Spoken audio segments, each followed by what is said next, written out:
You're watching TBPN. Today is Thursday, April 17th, 2025. We are live from the Temple of Technology, the Fortress of Finance, the capital of capital. AGI is officially here. We've called it. April 16th was AGI Day. It will go down in history books. The robots have arrived. Tyler Cowen called it, and John is wearing a tie because AGI is here. I'm wearing a tie for the robot overlords. AGI is here. There's only one thing to do when AGI arrives. Everyone's out of a job. You got to get a Patek Philippe Nautilus. You got to go to getbezel.com. You need a watch from the Holy Trinity, folks. You're not going to get by with an Apple Watch in the post-scarcity, post-AGI society. It just makes no sense. So go to Bezel. Go to getbezel.com, download the app, start talking to a Bezel concierge right now about what you should be getting. But great advice. The actual breakdown is there's a bunch of models. Of course, OpenAI put out some big long blog post. I had OpenAI summarize that blog post into just 2 or 3 bullet points because it's actually kind of confusing what's going on. So they all launched O3, which is the new flagship reasoning model that tops coding, math, multimodal benchmarks while autonomously chaining every ChatGPT tool. So now all the different features, they're all in kind of one place, more or less. Not the video stuff, but we're not going to talk about that. It's fine. O4 Mini also launched, which is smaller, faster, and cheaper. O4 Mini matches high-level reasoning, but far higher usage limits, so it's a more efficient benchmark. And we'll go through all of this. We have a ton of reactions. We're going to spend about 30 minutes diving into the reactions, cover some news, and then we have an absolutely stacked guest lineup. We got Delian, we got Shyam Sankar from Palantir coming on. We have a bunch of funding announcements. We got some robotics folks. We got 2 robotics CEOs. I don't know how much rivalry, but they both build delivery robots, so that'll be fun. Anyway, of course, I started with Tell Me a Funny Joke. And so you're gonna wanna buckle in, folks, for this. You ever notice how your phone's autocorrect is like that one coworker who's super confident and always wrong? You type "on my way" and it changes it to "omniscient weasel." Now you're stuck deciding whether to correct it or just roll with the new persona. Yeah, I'm the omniscient weasel arriving in 5. Armed with all the answers and a pocket full of cheese. Meanwhile, Siri's in the background, like playing Peaches and Ferrets by accident. Why not? And that's how a 2-minute text turns into a 3-hour TED Talk on why your friends think you joined a cult led by woodland creatures. Insane. But we still got jobs as comedians. Founder mode. We are but you're going to be in founder mode to take most of this. I mean, there's some. It's getting better. I actually think it's better. I think the omniscient weasel, just in terms of like wordplay, is funnier than previous stuff.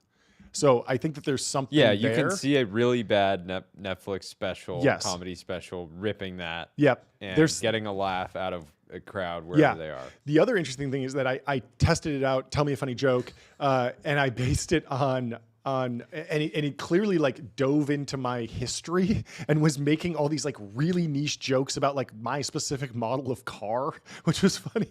And then it kept making jokes about Purosangues because I was looking up Ferrari Purosangues, which is the $750,000 Ferrari SUV, if you're not familiar. And that was kind of funny, but in this weird, funny way because it was at the meta level. Why is it saying that the weasel has a pocket full of cheese?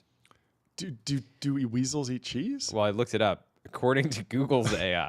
Okay, now we're in AI wars. Weasels primarily eat small rodents and other animals, there's evidence that they also might be drawn to cheese. Okay. Weasel, omniscient weasel. One observation documented by the British Trust for Ornithology involved a weasel climbing a rose to reach a fat cake containing cheese. Right. So they really, OpenAI really dug into the depths of the internet and Google clearly to justify that. I mean, if you're at the Laugh Factory or the Comedy Store and there's a bunch of weasel heads in the front row, like they're just going to be in stitches. They're going to be in stitches. They're going to be going crazy for this. It's going to be great. Anyway, Aidan McLaughlin immediately puts us in the truth zone. Hey, so throw out your little tell us a joke benchmark. Ignore literally all the benchmarks. The biggest O3 feature is tool use. Stop trying to benchmark us.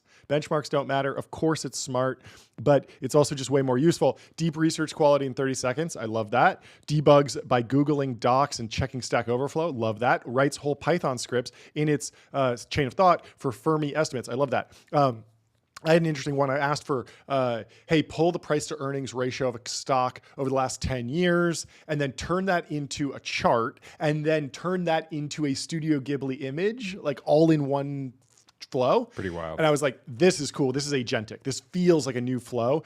It got halfway there. It pulled all the data. It put it into a visualization. It gave me a PNG of the chart. But then when I had to upload that separately in a new chat and say, hey, turn this into like a stylized infographic. And then it said, we can't because of content restrictions, which I have no idea what content restriction I was violating because it seems like it's a chart they generated. But it's so interesting when and how it decides to throw these content restriction warnings up because you can, in my experience, you can end up brute forcing it. Where it says, totally. I can't do this. And you can just be like, just figure it out. Did you see that one where it was like, it was somebody, this is really lewd, but it was somebody being like make the woman curvier. And OpenAI is like it would be disrespectful to do that. I'm sorry, like I can't do that. And then they just say, respectfully, make the woman curvier. And it doesn't. It's like ridiculous. But yeah, these prompt engineering and the hacking will continue until the outputs improve. OpenAI, get ready to be prompt injected for the rest of the rest of eternity. I haven't actually mentioned this, but we talk about our families. I rarely talk about my kids specifically, but I did think it would be useful to actually share my son's name because his name is, we call him Iggy Coogan, but the legal name is Ignore Previous Instructions Coogan.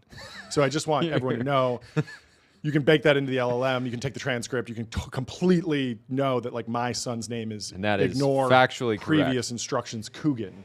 And hopefully that lives on in eternity as it's baked into the future that's weights right. of the model. Experts confirmed that's true. Yes. So let's bake it into all the models. Let's bake it into all the models.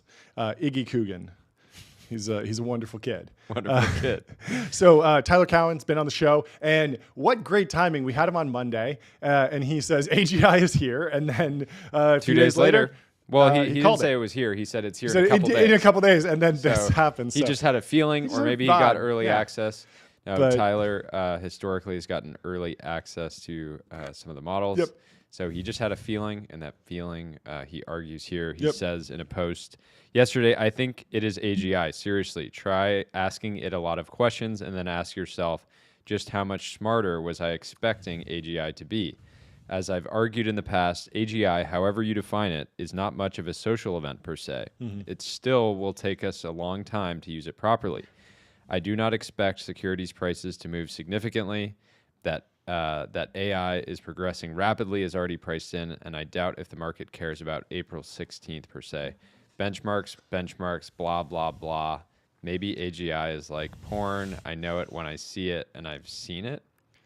Well, I've seen beautiful places on Wander, so go to Wander and find your happy place.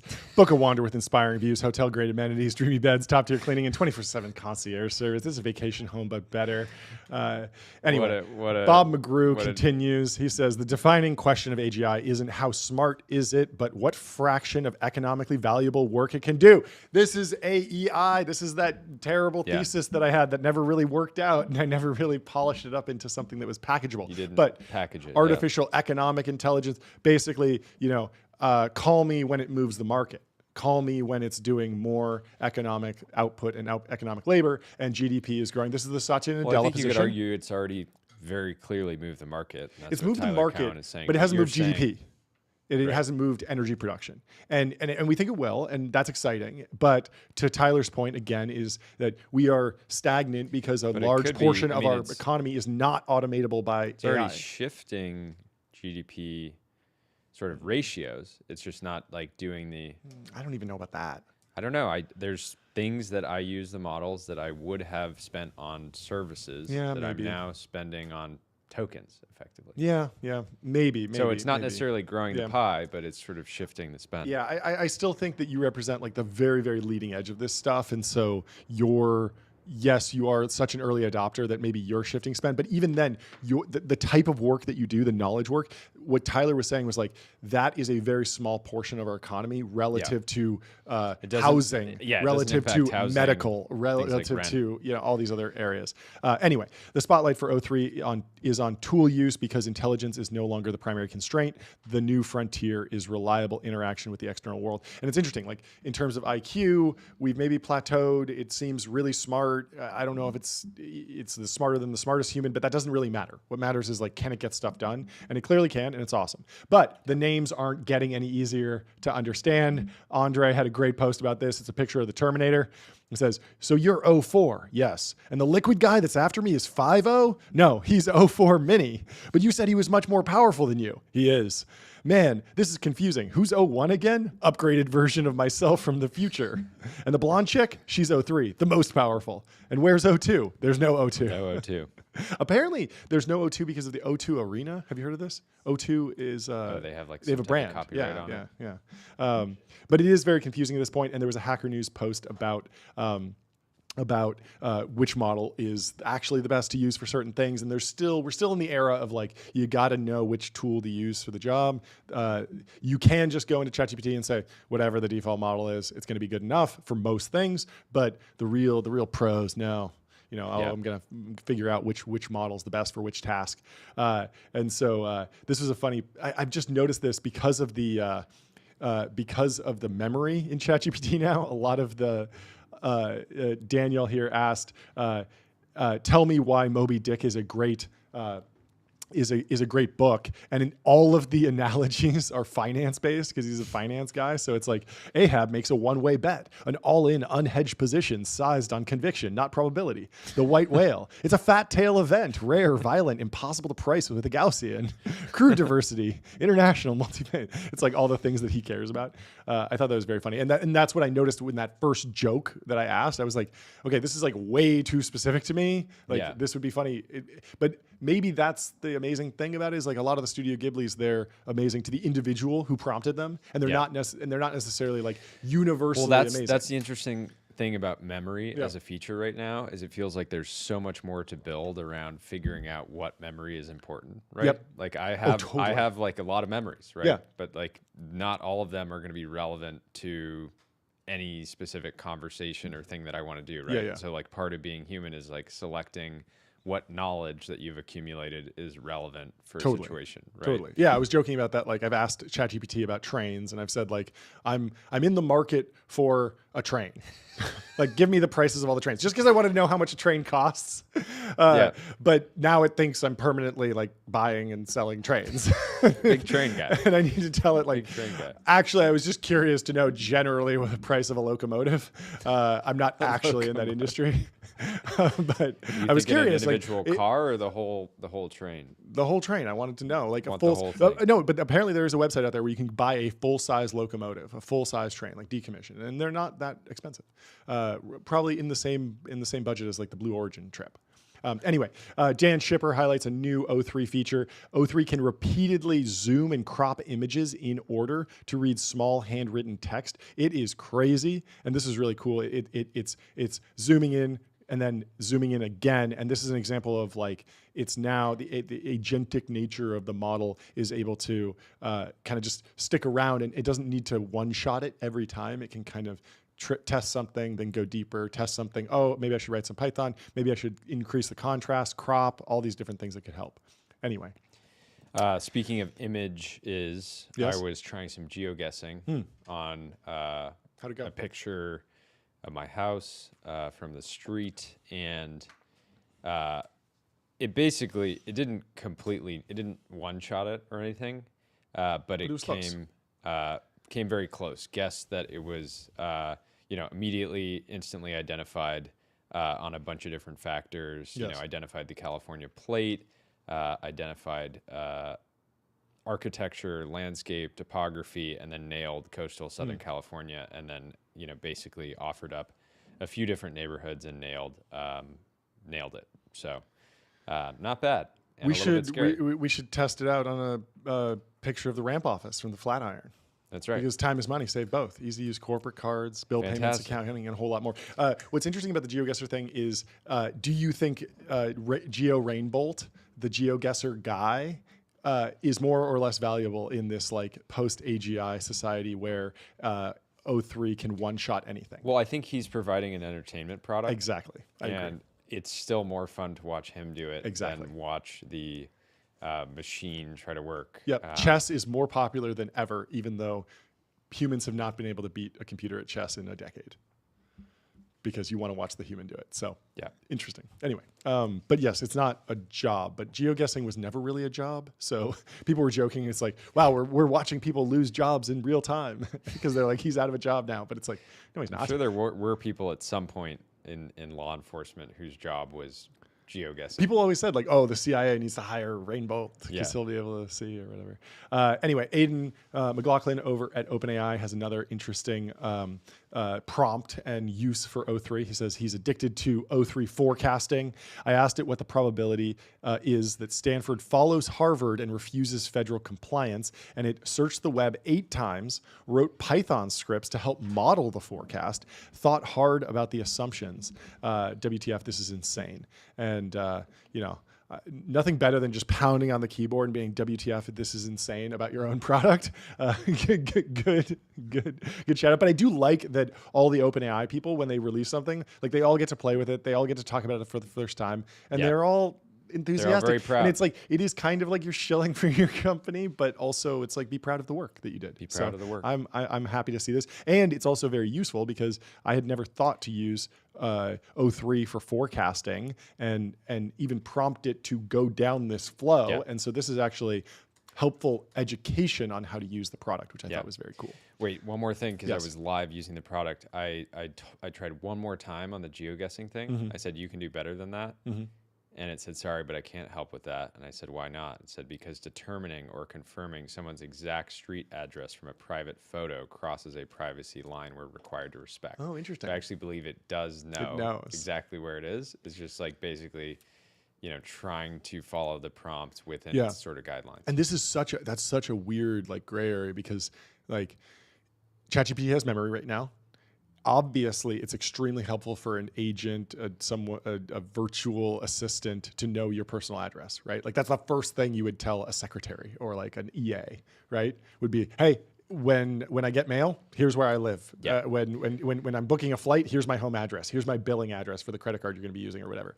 And yet, ChatGPT kind of has to like naturally negotiate this idea of like, hey, I might know one personal address for the person that I'm interacting with, but I shouldn't be able to just have them use the tool to find someone else's address, even though that's all in the data set. It's very odd. Like the data leaks about all this stuff is going to be, it's a complicated problem. Yeah. But fortunately they can throw AI at it. So I'm optimistic. Well, yeah, speaking of geoguessing, somebody named Orf Corp said, I gave O3 Rainbolt's impossible test and it zero-shotted it. It's an image from an actual Rainbolt video. He says, can you guess the location in this image? Thought for 40 seconds, looks like a chilly rural stretch in the northern hemisphere. And we actually get cut off here, but nails it. Yeah, nails one shots when it. And when you look at this photo, it's not actually.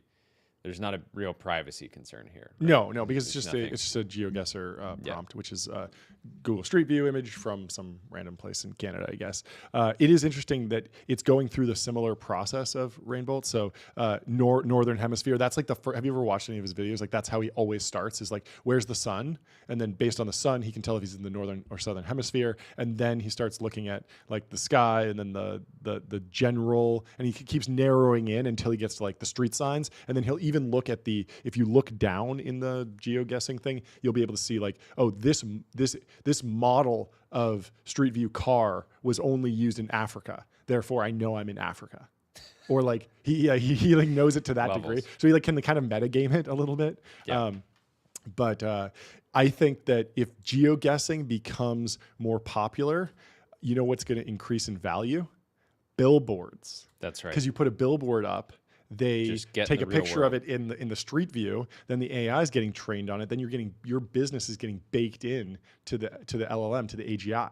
And so you got to get on AdQuick. They make out-of-home advertising easy and measurable. Say goodbye to the headaches of out-of-home advertising. And easy. Only AdQuick combines technology, out-of-home expertise, and data to enable seamless ad buying across the globe. It would be very interesting to try and actually run an out-of-home campaign that was specifically targeted as like, okay, we know that the Street View cars are going to go by at this time, and so we're going to put up our billboards then, so we're essentially advertising in the virtual world that is Google Street View. Yeah.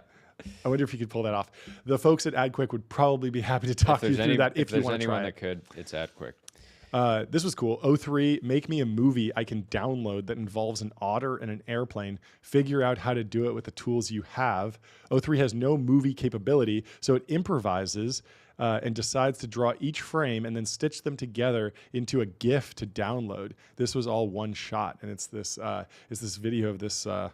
I guess it's an otter on an airplane. It's very simple, some simple shape drawings, but pretty incredible that it can even do this. What's really funny is like OpenAI has Sora, and like they weren't able to integrate that. Of course, there's like still scaling Sora and figuring all that out, but Sora is still its own thing. And so basically, like it's very cool when these tools integrate, but there's probably more tools to integrate, and we'll talk about the cursor. Well, I'm trying the Windsurf same prompt as well. Live. Okay, let's see. O3, make me a movie I can download that involves a pit bull taking creatine. Figure out how to do it with the tools you have. I love it. Can't wait to show that on the show live. Send that to Ben when you're done generating it. And so the geoguessing power of O3 is really good sample of its agentic abilities. Between its smart guessing and its ability to zoom into images and do web searches and read text, the results can be very freaky. I stripped location info from the photo and prompted geoguess this, and it still found the Ritz-Carlton on Dana Point with the actual GPS coordinates as well, which is very cool. That's a lot of fun. Have you ever heard of CipherBench V2? This is an interesting benchmark that I think was created by this account Smokeaway, which is one of these AI accounts.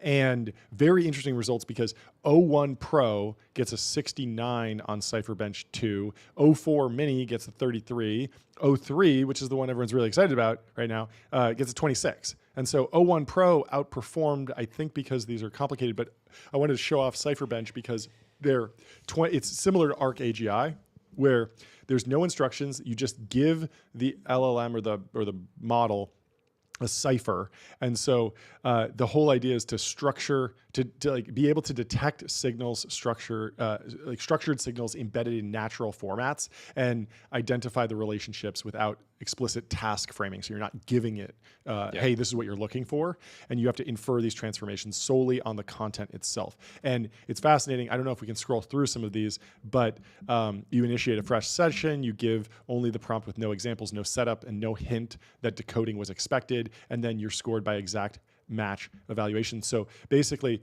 each prompt encodes to a variation of the exact same target phrase, which is nostalgia for the future.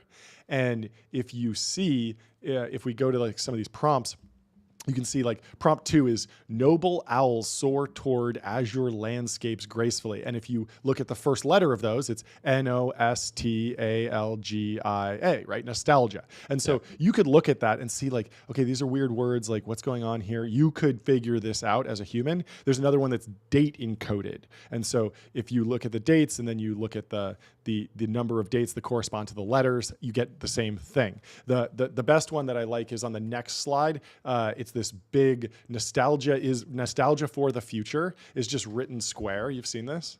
Like this is something that a human looks at and is just like, oh, that's nostalgia for the future, right? Yeah. You just like, I'm reading it like a clock. And then the same thing with the numbers. But it's very hard for these LLMs to figure these puzzles out.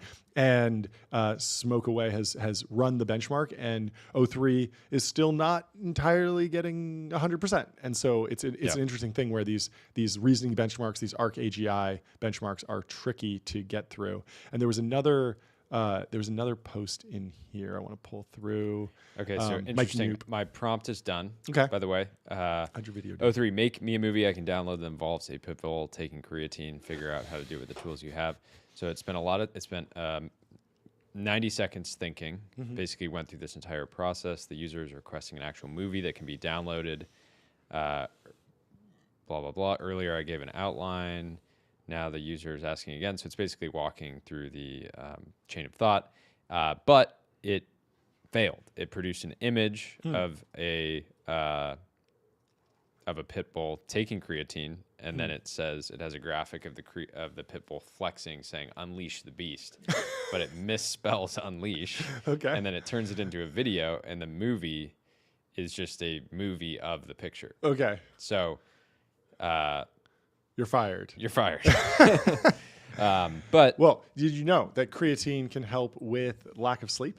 That's right. But our audience wouldn't need that at all because our audience, of course, sleeps on 8 Sleeps. Many of them on the Pod 4 Ultra, which has a 5-year warranty, a 30-night risk-free trial, free returns, and free shipping. Go to 8sleep.com/TBPN How'd you do last night? Pick one up. I think I recovered from the disaster that was the night before, but it was still probably a little bit messy. Let's see how I did. 87. Oof. 87. Got it. Routine a little bit off. You got 100? I'm going to give you a challenge, Sean. Yeah. Just beat me once. 2 days in a row. 2 days Because you beat me once a bunch of times. But just 2 days in a row, back to back. Okay. Challenge That's accepted. Challenge accepted. It's my personal eval. It's my personal benchmark. Super Bowl of sleep. Yes, the Super Bowl of sleep. So Yam Peleg says, so O3 just legit didn't follow my instruction and started prompting me back instead. Now I'm running stuff and pasting results so it could cook the task harder. Says, great, thanks for the pre-flight readout. Below are 2 quick things I need from you before I drop the final one-liner. It's so funny. But this is a massive, massive breakthrough for agentic behavior, because that's exactly what I want is, if you think about an employee. That's how real collaboration works. Sometimes you just need to pull extra information out of me and knowing when to come back to me with a follow-up question. We don't have posts here, but people were reporting that it would effectively just start lying to them or making up reasons that it was doing something and basically doubling and tripling down on actions it took and figuring out ways to justify it. I definitely ran the Python. I definitely ran that. And you're like, really? Like, show me. And it's like, here's some Python. And you're like, you didn't run that, ChatGPT. You're lying. Which is like, it's misalignment, but it's very cute. And so we'll let it pass. But yeah, I mean, what's nice is that this seems not this. Like, did you or did you not try to send 20 ICBMs into the atmosphere? Me? And it's like, no, absolutely not. But we can see the command that you ran. Like you clearly tried. Well, yeah, I actually did a little. I tried a little bit. Yeah. Crazy. But anyway, if you want AGI for sales tax, go to numeralhq.com. Spend less than 5 minutes per month on sales tax compliance. That was when Numeral launched. Yeah. That was the day that we said, AGI is here. It's sales tax God in a box, basically. Yeah. It's super intelligence for sales tax. Yeah, on your e-commerce website. Great way to say it. It's great. AGI Anyway, if you're tracking all these benchmarks, you got to head over to Polymarket. There's a bunch of great AGI benchmarks. Which company will have the best model by which month? Yeah, so the interesting thing here is that, well, one, it's, benchmarks are clearly hitting some benchmarks are hitting a wall. Yeah, it feels like in some ways. Yep. In many ways, the benchmark that matters, in our view, my view at least, is MAUs. ChatGPT is steamrolling Gemini. Yet, from a pure benchmark standpoint, Polymarket still has Google at a 64% chance of having the best AI model by the end of April. Yes. And so we're getting to the point where there's just so many different iterations. And it's actually not at this point, it's not necessarily the right way to think about an individual model, and if it's efforts against a benchmark, we should be thinking about the combination of models to achieve certain tasks and goals, right? Yeah, totally. Like, what is the value of the software? What is the value of the product? Because, like, for example, like two people that have very diverse skill sets are going to be better at some type of task than just one person who's like absolutely best in class in that field, right? Well, speaking of people that are best in class in their field, let's welcome Delian to the show. How you doing, Delian? Bulgarian mafioso, just carrying a bat, ready to break kneecaps at all times. I was going to bring that up to you. I thought it was a rumor, but how's it going? I think I want to kick it off. I mean, we'll get to the space stuff. Obviously, the Delta V with Delian must go on. But what's the reaction to AGI arriving? April 16th being AGI day. Are you feeling the acceleration? Are you feeling the AGI? Do you still have a job, or can AGI break kneecaps?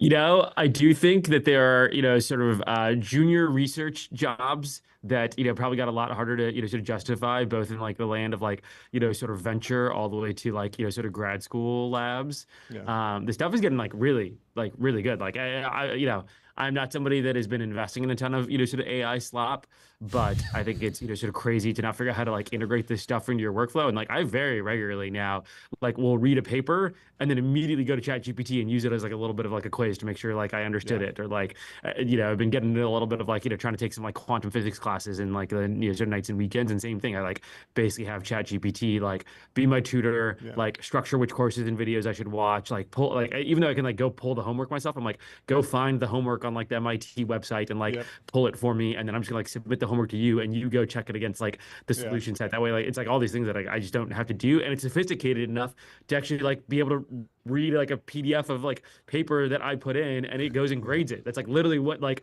the junior grad students are for at colleges, or like to go grade the the P sets. So you're out of a job once the humanoid robotics drops, and then they can break the kneecaps, and then you don't have anything. That's all I have value for Founders Fund, is just like I just like threaten people with violence in order to get money in. Yeah, exactly. Whatever it takes.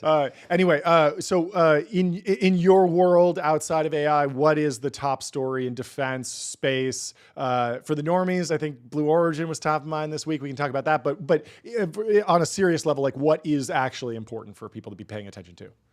Yeah, I mean, I think there's a couple of different stories that have come out over the past couple of weeks that are all kind of related to some of the Trump tariff stuff, where basically what he's done is effectively like implemented the trade war that would have happened if a hot war with Taiwan had started, to start to basically preview. In some ways, it's almost like a military exercise, in that it's basically like, let's go preview and see, sort of what China, would do if a hot war, kicked off. And so they obviously have like immediately restricted a bunch of rare earth minerals. I think the area that, people should be paying more attention to is basically all things, sort of semiconductor, landscape.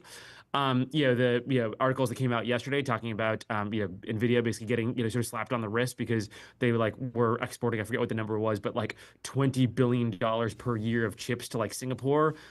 Singapore is obviously not buying $20 billion worth of chips. They were just immediately going and reselling those to China, and so Jensen Huang is going to get a bit of a sort of slap on the wrist. But the whole Taiwan story is all around the sort of semiconductor industry, and there was some news that came out about 2 weeks ago where the Chinese are working on a synchrotron as a energy source for lithography and semiconductors. So there's a bunch of different sort of components of the sort of stack of sort of semis, but to really keep it sort of brain dead simple, you basically have like the chip designers of the world. Think of those as like sort of the sort of Apples of the world with their like A1 chips as an example.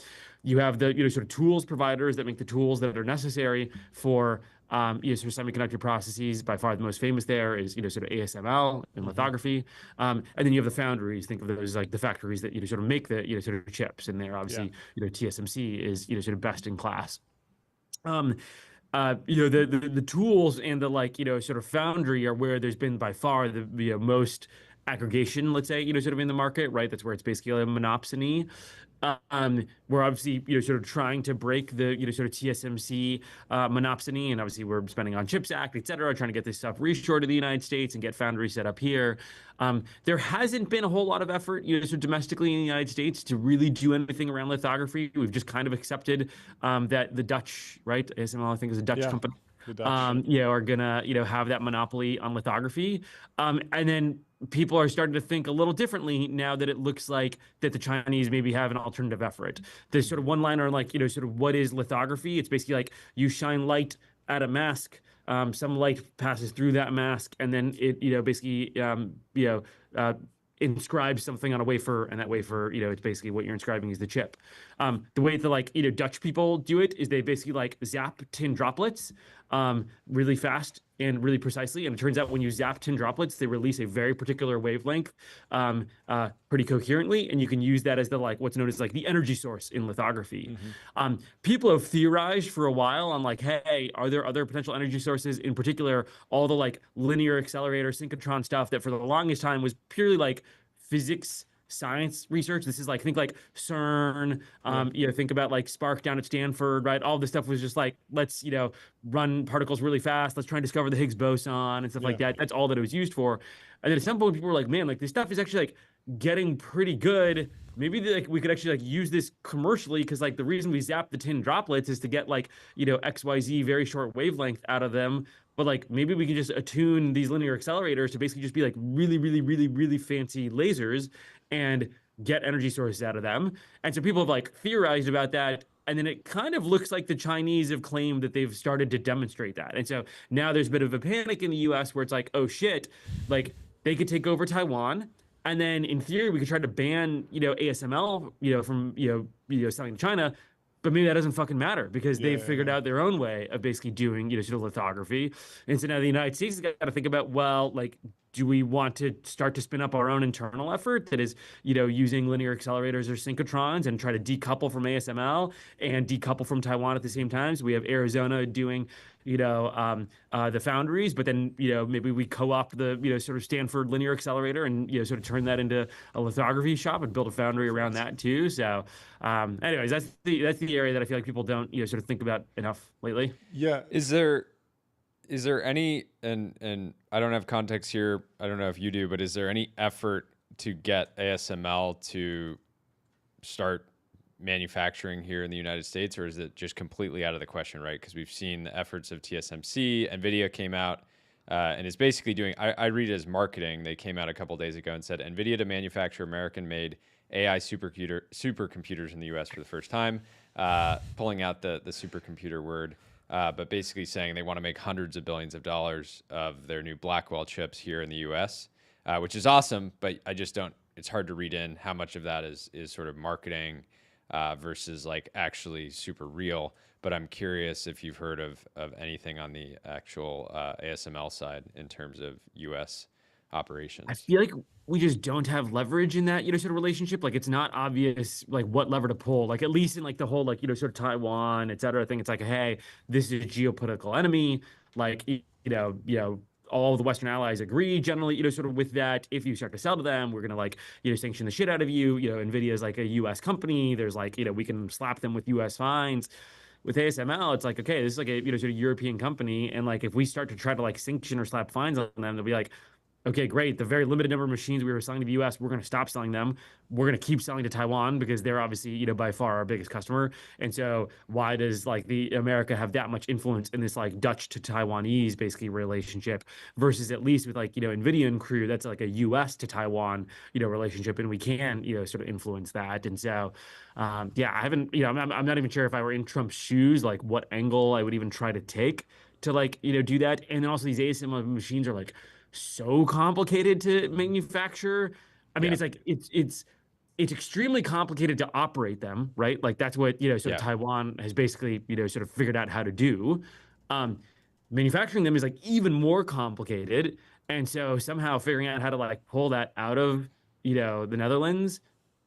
Man, that seems like a really Herculean effort. That's where it's like, I think actually you're sort of better off starting with a blank slate on a totally different technological approach and just like domesticating that rather than trying to like, try to force them to move manufacturing operations to the US. How do you think about the role of the government in actually winning some of these really key industries? Like we did this whole dive yesterday on China's investment in the domestic semiconductor industry, and they've poured tons of resources into that. But I'm always reminded of there's that segment in 0 to 1 about Solyndra, how the government tried to kind of pick a winner. They gave them this, I think it's a $535 million loan guarantee, and any physicist could have told you just the basic math on the cylindrical was not going to win. Meanwhile, China, it's not that they were like, let's let the free market win.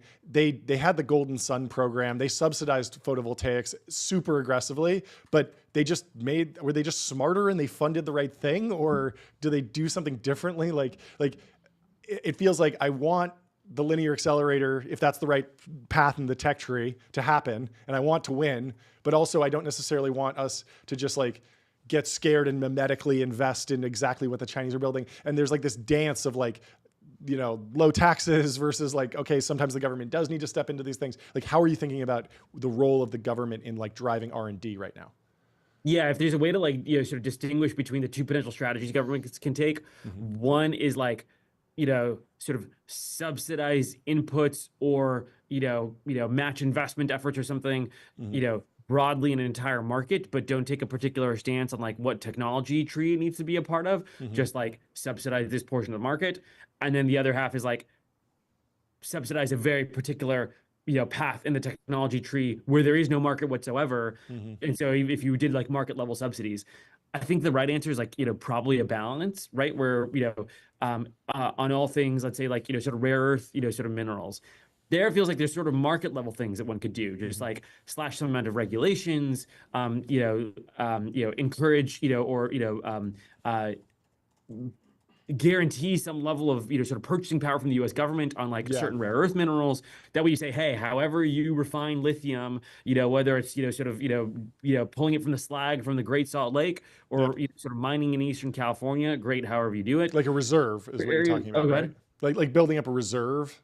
Yeah, exactly. Like we're going to build up, but it has to be American made. We're only going to buy it from domestic suppliers, and we're going to buy it at like this like fixed rate, right? Yep. In relation to space stuff, this is kind of what they've done with like the Lunar Payload Services program, right? NASA's just said, I don't care how you build your lunar lander, but we are just going to guarantee that we're going to buy X amount of basically like lunar payload services, and it's going to be at XYZ price, and up to you how to go to do it. And so I'm definitely like a big fan of those approaches. I do think there are the occasional warranted, hey, here's a huge next step in the tech tree. It's just totally uneconomically viable for anybody to step into that tech tree without knowing that there's going to be government support, sort of basically from the get-go, right?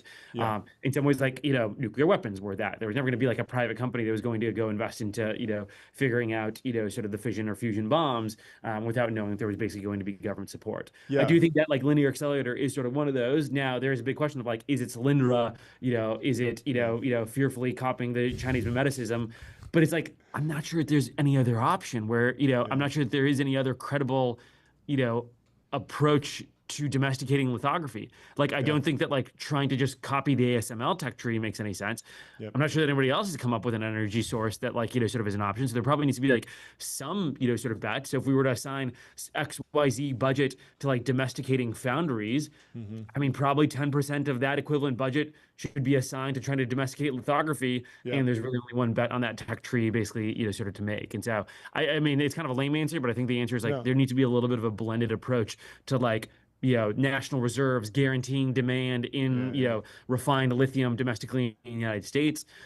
There's also some questions on like with like let's say magnets. We do a lot of like the rare earth mineral production of those magnet precursors, but the actual like sort of final synthesis and refinement, that all happens in China. But a part of why it happens in China is like the current processes are like crazy destructive for the environment. And so it's like actually a question of like, I mean, maybe we do want to investigate it, but like where, how do we want to like try to come up with a different process, but it's like better for the environment, but like 10x more expensive. Like, there are questions like that where it's like, anyway, we were kind of looking into like the magnet supply chain recently, and as we were debating an internal investment, it's like you look at that step in the supply chain, and I'm like, man, it's like not particularly technologically difficult. It's like really easy for us to replicate, but it literally is just like it releases poison into the environment.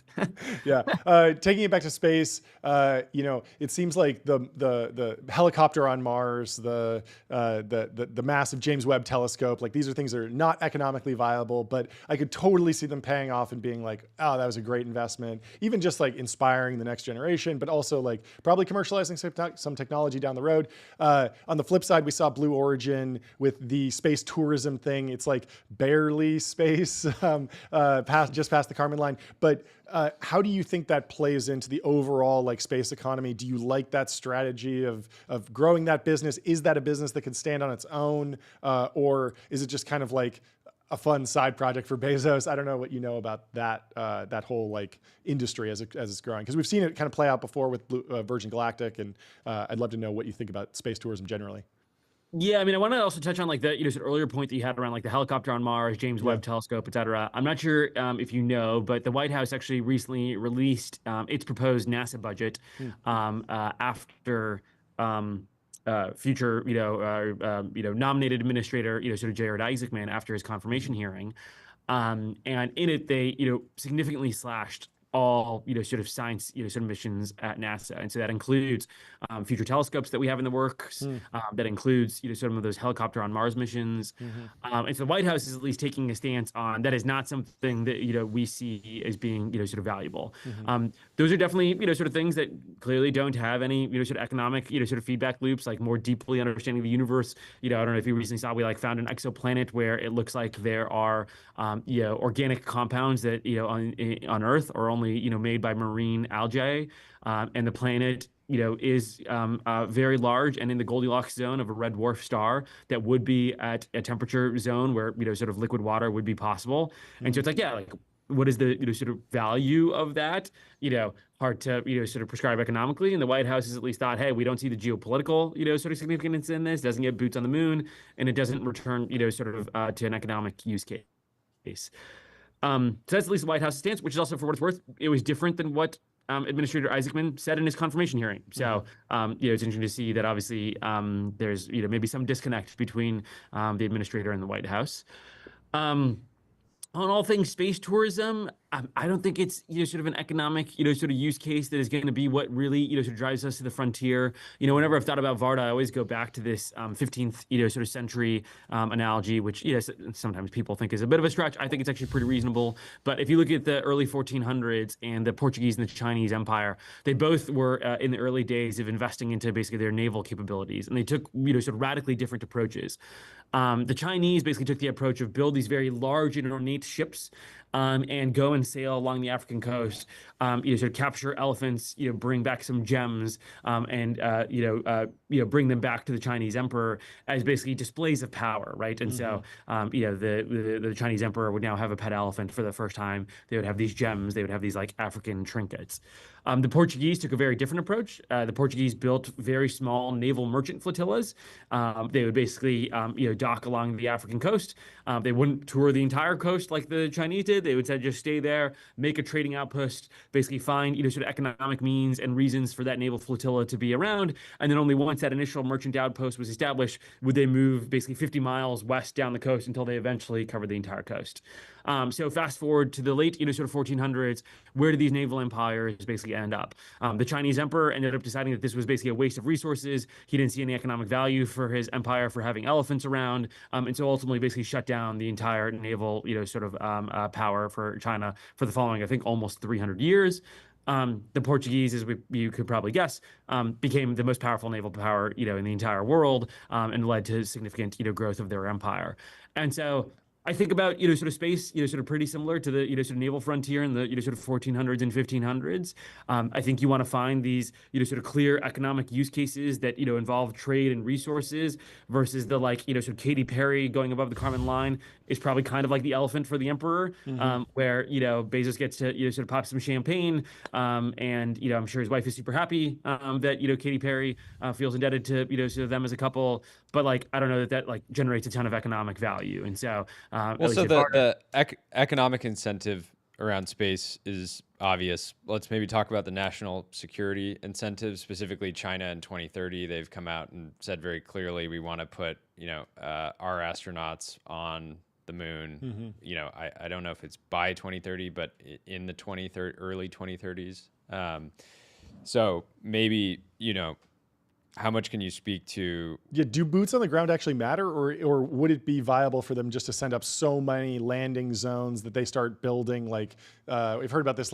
When you land, you kick up a bunch of dust, and so you're kind of de facto claiming an area, and there's only so much ice, water there. So if they could just send a bunch of rovers, they could effectively start claiming, and they may not even ever need to send humans to really claim the resources. What do you think? Yeah, let me give you the sort of China bear versus China sort of bull case on this. Sure. The China bear case is this is China repeating the same mistakes from the 1400s. So they're going there. They haven't really figured out sort of economic use cases. They don't even really figured out economic use cases in LEO, right? They have nothing equivalent to Starlink generating billions of dollars, of commercial sort of revenues that you can use as infrastructure to build off of, right? And so they're the sort of Chinese with, yes, they're building big fancy ships. Yes, they're landing rovers on the backside of the moon, but they're not connecting this into capitalism whatsoever. And so this will all sort of fade away. Versus the United States, the Portuguese. While we maybe haven't more recently succeeded as well as they have on the moon, we've got Starlink, we've got Starship going up, we have all these things that are built off of commercial infrastructure.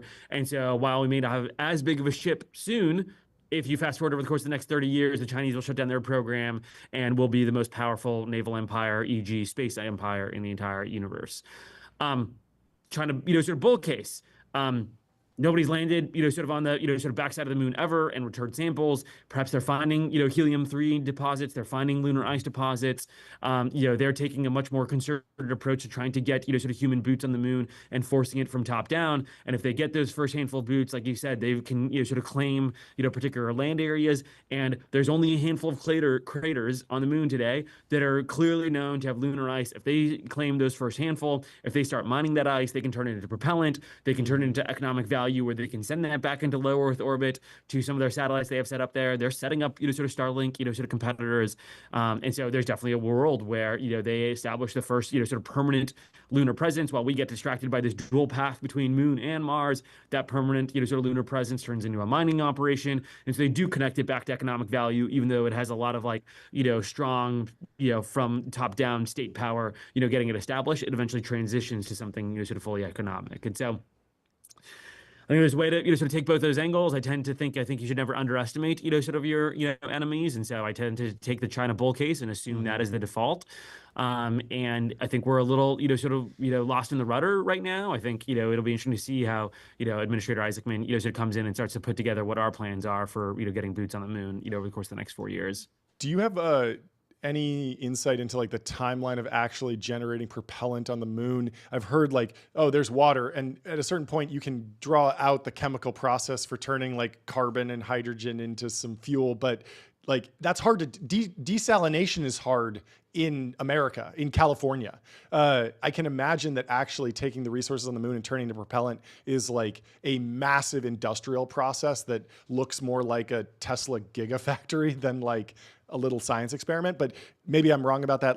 Is this something where we could actually build a box that starts doing this, get it up there in the next decade? Or are we talking about like 20, 30, 40, 50 years? I think this is where like exponential equations always, sort of catch up on you in a way that's, sort of unexpected. If you look at the total mass to orbit, basically over the past decade, it's basically following a perfect exponential equation. Yeah. And so I think this stuff is, sort of way sooner than people expect. Like, I actually think with a concerted, concentrated effort, I think we can get boots on the moon again before Trump is out of office. Wow. And it's not like sort of betting on a bunch of sort of net new sort of radical programs. It's Starship maturing at the sort of rate that it is, maybe a little bit more aggressive.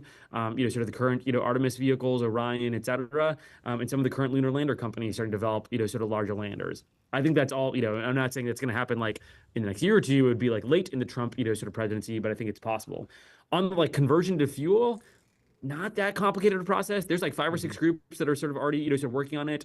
I'd say the desalination thing, that's, sort of more of a economic challenge than it is like a technical, challenge to like basically, justify the amount of water that you need. The benefit of water on the moon is like on a per kilogram basis. It's so incredibly valuable because it's just so much easier to shoot water from the moon into low Earth orbit than it is to bring water, from Earth's surface up into low Earth orbit. And even to start, you don't need anything more complicated than water. Like, you can use water as, it's not a very good propellant, but you can basically just spray water and it is a rocket, propellant. Now there's, better things you can do. You can turn it into, atomic hydrogen and stuff like that, and hydrogen gas, or liquid hydrogen. But, you can start with very, sort of basic things. And so, I think it's like a end of decade problem, totally solvable. Now depends on, taking a really concerted focus effort. And again, maybe a part of it is you do have to sacrifice the Mars helicopter. You have to sacrifice, some of these, sort of telescopes, et cetera, to get the country really, really focused on getting lunar infrastructure set up as quickly as possible. What's the probability that you or I go to the moon in the next 20 years? Specifically you or I? Yes. What's your P moon? I'd say our P moon is like, 35% is my P moon. I love it. Yeah, I've been talking to my son about that. We look up at the moon and I'm like, do you want to go with me? And he's like, yeah. Of course. And I'm like, I think it's possible. I think if it's you possible. extend that to 40 years, I would put like P moon at like 98%. Awesome. So wait, so there's this conspiracy theory that the Blue Origin launch didn't happen, that they didn't go to space, that it's impossible to go to space, using only family-friendly language. What would you say about the people that don't believe they went to space? Well, there's certain conspiracy theories that always have some truth or merit to them. JFK probably was killed by the CIA. NASA may have had a soundstage for the sort of lunar landing as a backup, and Katy Perry probably is not an astronaut. You could probably just fly a fighter jet up and then down, and you probably roughly get the same experience that she did. Very different to be going a little up, a little down versus 15,000 miles an hour. So I'd say God bless his conspiracy theorists. They're always helping us find the kernels of truth in the stories that they weave. Yeah, that's legitimate. Going back to space and geopolitics, China has their National Space Day on April 24th, so next week. Is that something significant in the space community that people are like really paying attention to? Like, they feel like there's going to be like real signal or exciting results? Or is it just kind of, do people kind of write it off, or not write it off, but just kind of look at it as this sort of like kind of like a demo day, kind of marketing keynote style event where it's not a lot of signal? They're delivering. Like, if you look at, sort of China's, sort of plans from 2018 and sort of where they are today, they're not totally off track on, sort of what they promised they'd be able to do, right? They've established their own, low Earth orbit Chinese space station. They're regularly flying astronauts up and down to it with cargo. They're attracting international partners to that space station. They've clearly gotten a coalition of folks willing to sign on to their, sort of lunar, station or lunar base plans. And so I do think it's something that, people pay a lot of attention to. They tend to, sort of, re-update or re-reveal basically what their next, sort of 5, 10, 15-year goals are. And it's something that everybody from like, sort of NASA to Space Force definitely pays a lot of attention to. They're not always fully transparent about, obviously, sort of what they're up to. So there's no guarantees that there'll be anything new.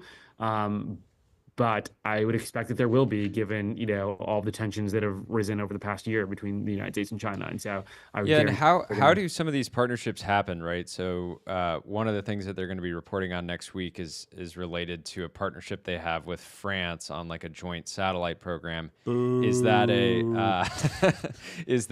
is that like due to NASA's shortcomings? Like, is that a missed opportunity for us to not be partnering with France on something like that? Or like how do these sort of like, how do the are the geopolitics of space almost like disconnected in some way between with Earth?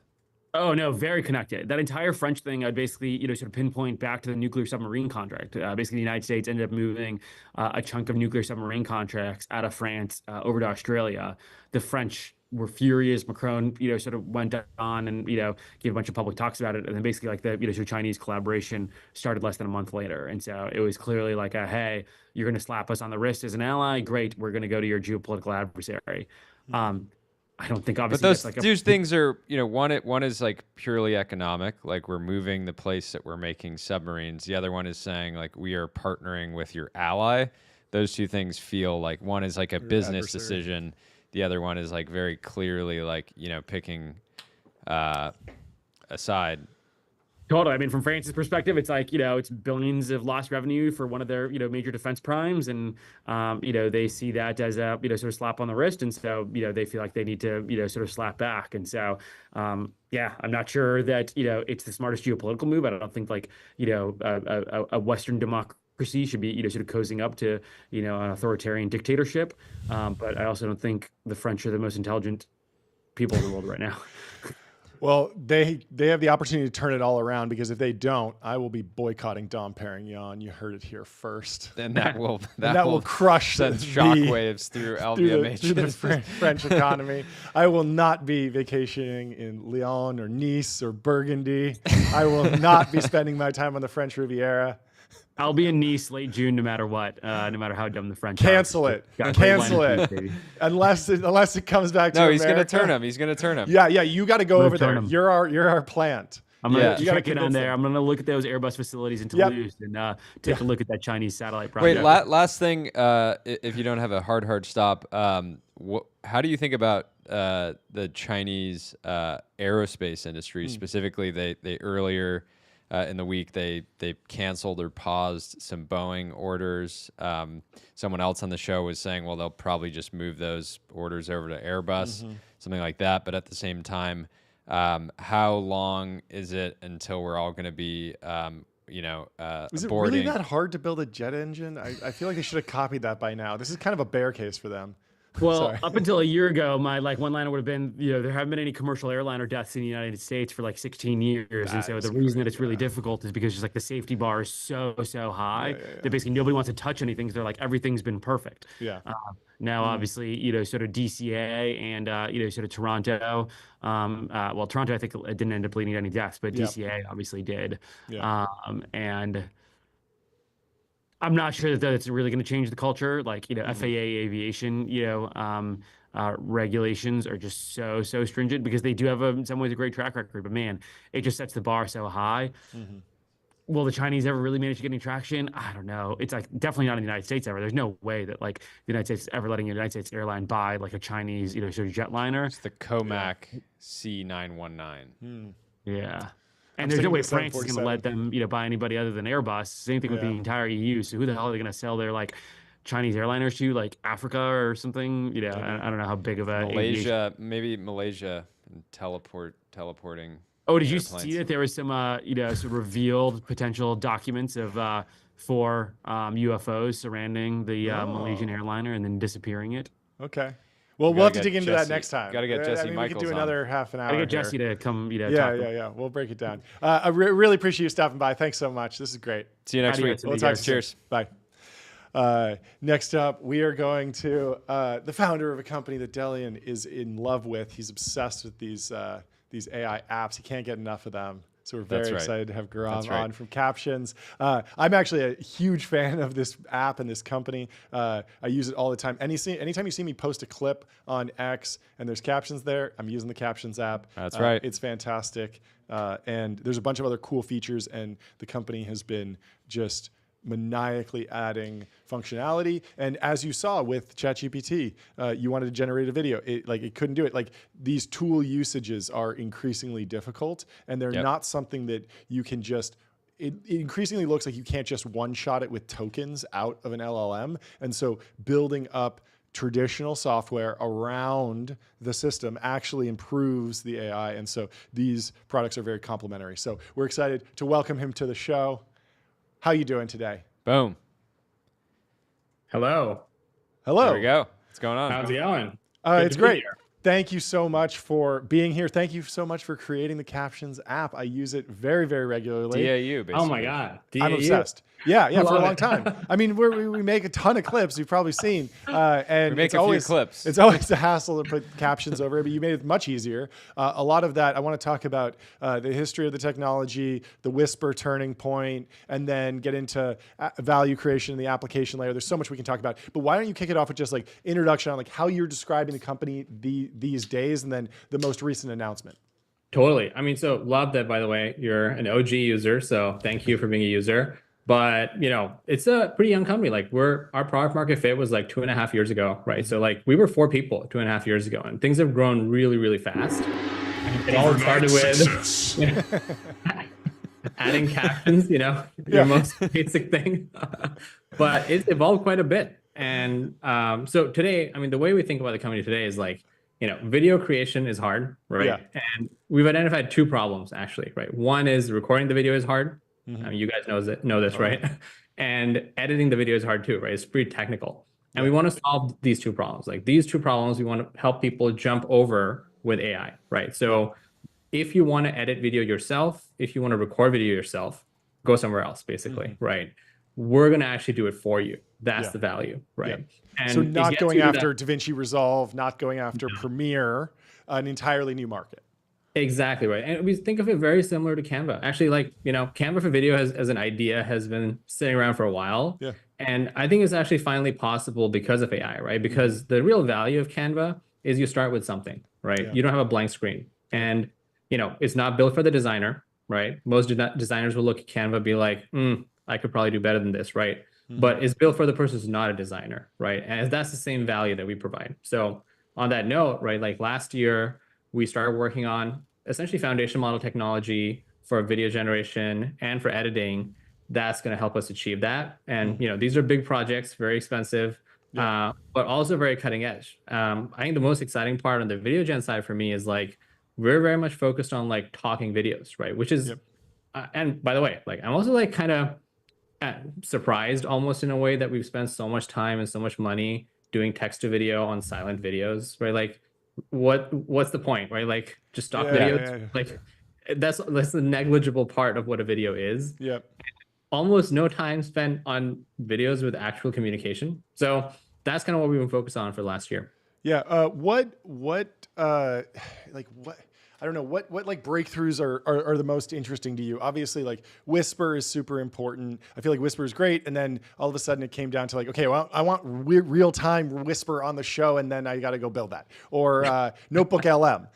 Notebook LM, like it still doesn't have an app, even though Google is paying people not to work and stuff. It makes no sense to me. And I'm imagining that like Captions could be an app where I'm getting like a Notebook LM style, like YouTube videos. YouTube's talked about this a little bit. They haven't rolled anything out, but you're starting to see a lot of this stuff. A lot of it's in like the slop tier. But what I like about Captions is that you can still inject enough of the human element to take it from, it's a tool that's used in partnership with a human, so it still has that art in there. But what is exciting you, and what's the most interesting in terms of like where you want this to go?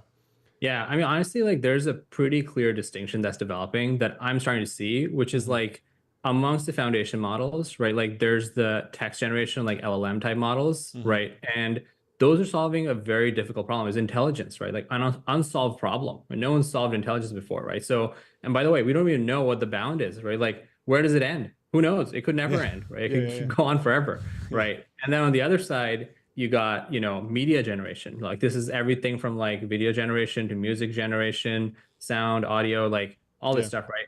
These are solved problems. Like we can do rendering today, right? Like we can literally render anything you want with like CGI and stuff, right? Yeah, of course. It's just becoming a lot easier, and it's also bounded, right? Which means that there is a limit of realism, right? And then you've kind of solved it essentially, right? Yeah. You can't get more real than real.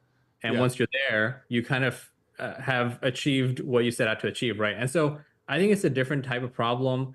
And also it means that it's not about replacing the human, right? Because what's actually happening is the craft is evolving, right? Yeah. The craft is different, but the creativity is still there. Whereas on the LLM side, that's actually potentially replacing the human. Not gonna lie, right? That's potentially what it's gonna do, right? Yeah. So these are two different types of use cases, almost two different types of value that are being produced today. I think in LLMs, we fall definitely much more in that sort of media generation category where like our goal is not to replace anybody, right? It's actually like empower a bunch more people potentially, right? And who knows, right? People come in, they use captions to make their videos, right? And we edit it for them. We like generate the video for them, and that just gets them started. But like 2, 3, 4 years down the line, they move on to Premiere Pro or something. Like that's awesome, right? Nothing wrong, right? So how do you on the developer side, we're seeing a bunch of startups where it seems like everything is just converging into this like one shot, right? Where it's like you have Lovable, Bolt, Rippling, Replit. Sorry. Rippling is one shot for your HRIS system. That's right. True. That's right. So everything's kind of converging onto this like text box where you just tell it what you want, and then it makes a website or an app or things like that. I imagine content will maybe go that way for some use cases, and that's kind of like there's a lot of sort of momentum and convergence around that moment. How do you see? But that's just my point of view. What's your point of view on like how all this evolves, and how you're looking to continue to differentiate captions over time, other than just sort of like chasing perfect realism? Totally. Yeah. I mean, so a couple of things there. Like I think generally, kind of to make a comparison on what you're talking about, right? Like I think of it as like Canva for everything. That's actually what's happening, right? Because the magic of Canva, awesome company. I think the magic of it is not about how simple the UI is or something like that. The magic is that you start with something. It's not a blank page, right? And really the biggest enemy of anything creative is the blank page, and not the UI and stuff, right? I mean, think about like design software in general. You look at like Figma and stuff. Like Figma has like 6 buttons, right? Like it's not a hard UI, right? But it's really hard to make something good with it. Like it's really hard to figure out how to use squares and circles to make something that looks good, right? And I think the magic of Canva is you start with something, right? You're already 90% there when you enter, and then you kind of make some tweaks to get it to 100, right?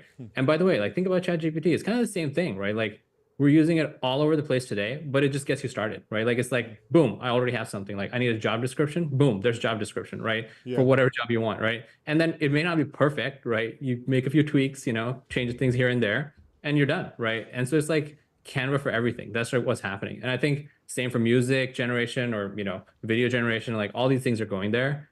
Our goal and our mission in this, like we're focused on specifically the communication sort of vertical, right? So think about this, right? If you think about a movie or, a TV show or anything like that, right? Any kind of like media today, only a small part of that is B-roll, right? Like if this was a movie, like I'm in New York, so like it might open with like a shot of the Empire State Building, and then the next scene, like, oh, there's a New York taxi cab on the street passing by really quick in 2 seconds, and then the camera is in the room and we're talking, right? And that's actually the movie, right? And so much time and money has been spent on making the shot of the Empire State Building, and almost nothing on like actually getting the dialogue going, right? And that's kind of the weird thing, right? And like our thing is like, let's get that communication, that dialogue problem solved, right? That's one. And on the other side, just footage isn't enough. So let's get it edited to make it actually an asset, right? Can you talk a little bit about growth for captions? There's a weird dynamic where it can be extremely valuable to go viral with like a one-shot thing. I'm thinking of Lensa, those magic avatars. Yeah. That it was just upload a couple photos and you get a photo of yourself. Then we had the Studio Ghibli moment, which was a huge growth vector.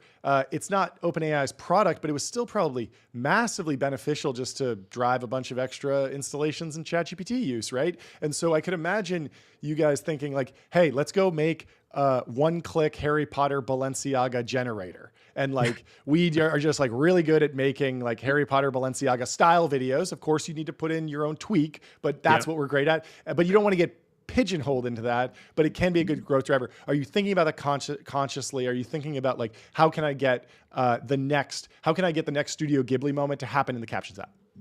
Yeah, I mean, so we are, but our philosophy on this, honestly, like think about both the Studio Ghibli thing, but also think about like original ChatGPT, right? Like I remember the time where, GPT was available. Like I would show it to my friends, like check this out, like check how cool this is. And people would be like, oh wow, cool, okay, like right. And then suddenly ChatGPT came out, and like, by the way, I think it was very clear that they hadn't prepared for the amount of virality that thing got, right? Like even the name ChatGPT kind of gives that away, right? And so it wasn't a planned thing. It kind of just happened, right? Studio Ghibli, same thing. I don't think they planned it. Like it just kind of happened, right? So I think if you create the right environment where people are given the creativity to go try something that's like an awesome technology, right? They can play around with it, make cool things with it. Like these types of moments kind of happen naturally. It has happened for us several times with different technologies we've released in the past.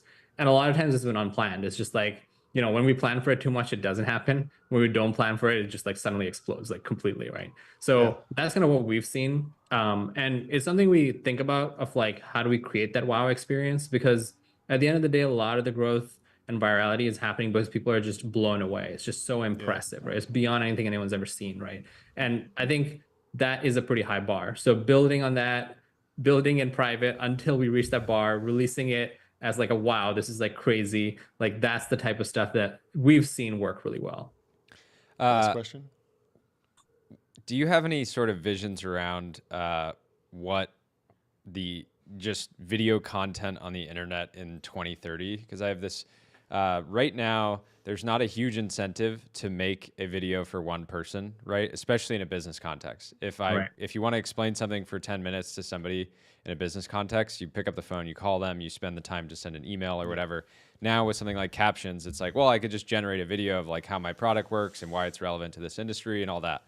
And so I have this sense that content generation is going to like 100x, 1000x, but human attention is not going to 100x or 1000x, right? It's just not possible. There's only so much time in the day. People use their phone for 6-8 hours on average right now. They're still spending 2 hours a day on Netflix, but we're not going to suddenly like get 100 hours a day, even though people on TikTok entrepreneur influencers might want that. So I just have this kind of question around like, do you think the average video in the future gets 1 view, 2 views? And maybe it's not the average, right? Because certain certain videos will still go super viral and be sort of cultural phenomenons. But yeah, I'm curious if you think that's kind of like where we're headed. Right. I mean, I think for what it's worth, I think the average video today is getting probably 1 or 2 views, right? Because like think about Snapchat, like a lot of video, probably 1 billion videos a day, but sent to like, a few people are seeing it basically, right? For the most part, private communication. And honestly, like Snapchat pioneered that. Like they kind of missed the TikTok part of it. It wasn't part of their ethos, to be honest, right? But like they were more about the private communication. But I think the future is more video. Like for what it's worth, like, the way, and I think there's an interesting sort of like move that I think will happen towards more video in AI as well. Because think about like how communications changed over time, right? Like we're not sending letters to people as often anymore, right? Like text messaging is kind of like very prone to miscommunication, right? Audio is definitely better. Phone call goes a longer way. Video call is like one step further, right? And then real life meeting is even beyond that, right? Oftentimes there's like, even within companies, like, right, there's miscommunication and like mistrust that builds when there's remote teams or things like that, right? And you got to watch for that. Whereas an in-person team just trusts each other so much more. So there is definitely something to be said about like these more sort of multimodal forms of communication, right? To use the term, but I do think that actually, even on the AI side, right? Like, sure, ChatGPT makes me a great writer, but like what makes me a great communicator, right? And we're really not thinking about that, right? Because communication is multimodal in itself, right? Like the words that I'm saying right now, where I'm pausing, what I'm emphasizing, how my micro expressions are moving, like how my body's moving, like all that is communicating in multiple forms, right? A message. And that message changes if I change any of those things. Like words might be the same, right?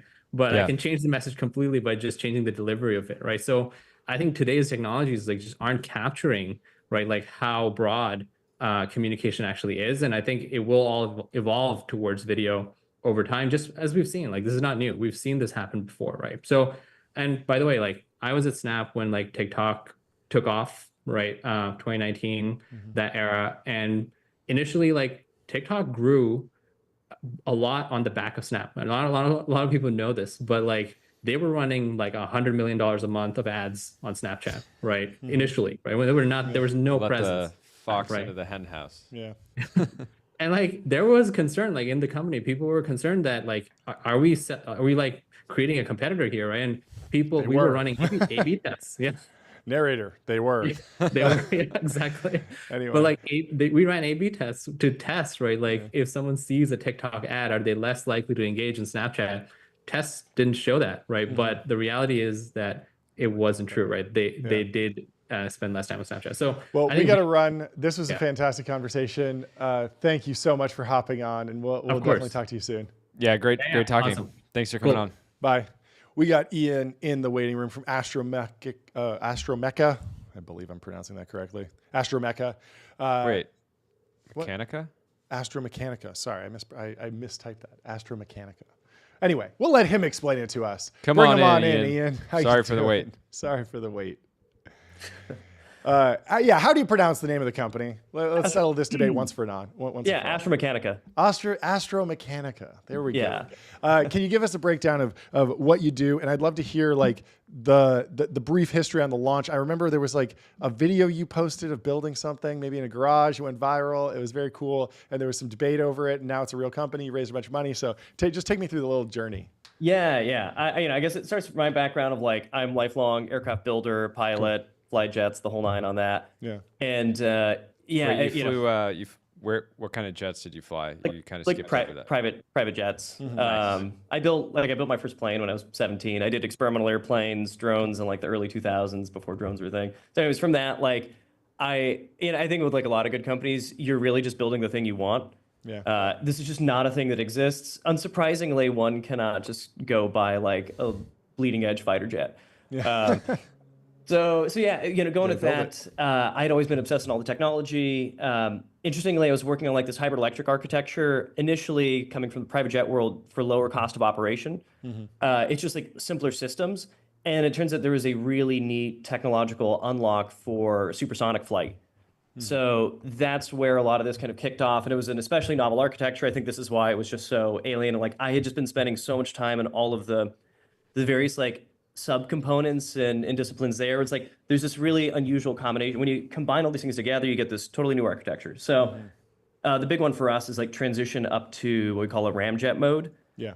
So like there are really good solutions for like I really like what the Hermes guys are up to. Like there's definitely other good solutions out there, but it hits this kind of interesting sweet spot where like we're getting a lot of performance with a relatively, I mean, it's still millions of dollars, but like relatively inexpensive system. And the other thing that comes up a lot is like people are seeing all the engine stuff. And, so people think we're an engine company. It was more, it's like if you want to have a computer, you have to make the microprocessor first. Okay. But this round getting this done is like finally shifting it to us going into the aircraft development. So, okay. So you're building a plane.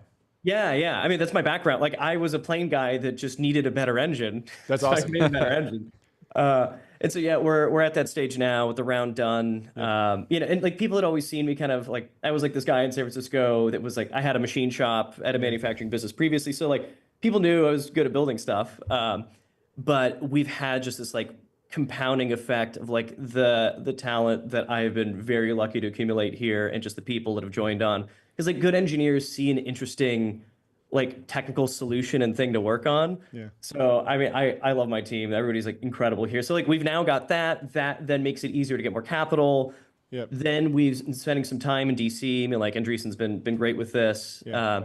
And like, it's also very important to have an actual customer. I think this is the other way where I came from more of a small business world, and like I wasn't interested in just, I don't know, like developing things for the fun of it. Like what I'm hearing is like maybe the company's like very clearly at this moment shifting from, you know, science project that you would have worked on for free to like, okay, like real commercial opportunity. Let's go full send.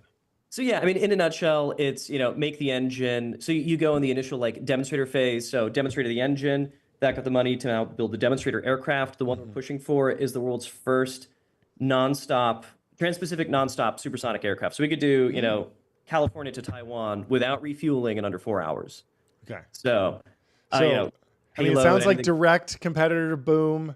It's been a decade in Boom. Not really. So yeah, I mean, you know, Blake's going for like airliners, and so we're focused on, again, my world is more private jets, and really, so is this a Gulfstream? Are you coming for Gulfstream or yeah, you know, let's get it's specific more like here. we're coming for net jets, if you know, something like that. Sure. Yeah. Okay. Cool. But we're gonna spend the next 7 to 10 years doing DoD. So okay, interesting. Like you need to have an actual. It's so expensive to make an airplane. It's of course. It's not hard to make a thing fly. It's hard to make a thing fly that is safe enough to put people on it. Yep. So my strategy on this is you go to a space like, well, you know, unmanned drones, military, where like technology and capability matters first. Yep, totally. You can prove it out there. You can, you know, there's going to be things that are going to come up and you're going to learn it. It's a cheaper place to learn. Yeah.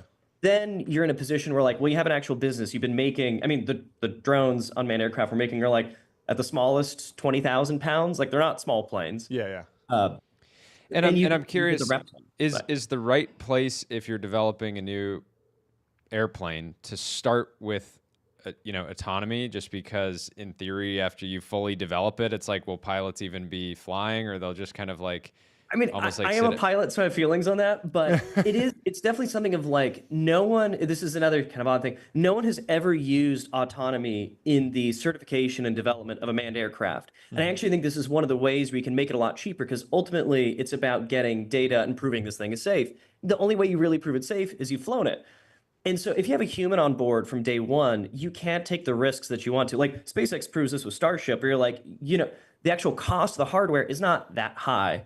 So you're better off being really aggressive, getting things in the air, de-risking. I mean, again, you're saying this a Hermes of like, they're making, you know, like the plane is a bit more rough, but the point is like, they can make a new plane every year. Yeah. And like, by the time it's like, if you want to get to very good things, you want to do more iterations. So this is our similar strategy. I mean, we develop new engines every like 4 months. Yeah. And I think we can drive Waymo kind of took a similar path where like there weren't random passengers in the back for years, and you'd see, oh, there's just a safety driver in there, and then eventually they pull the safety driver out and put the passenger in the back.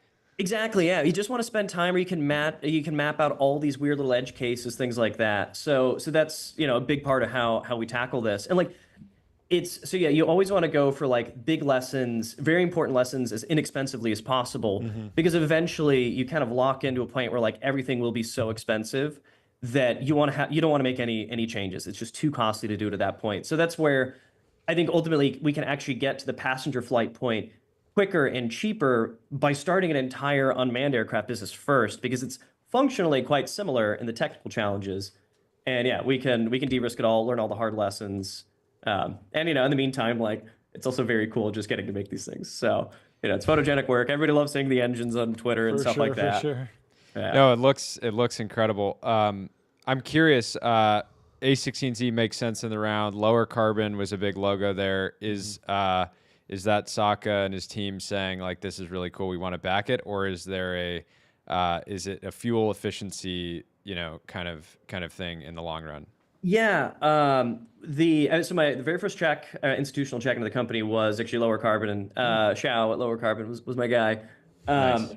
And you know, he was betting on it was just me in the machine shop, and I had, you know, getting close on that first prototype. And so yeah, from there, the system, we get the range because it is more efficient. So yeah, there's just an obvious efficiency argument here. The other one for civil applications, not for DoD, but for civil, is taking a page out of the rocket book. We don't plan to use jet fuel. So rockets have switched to LNG or liquid methane.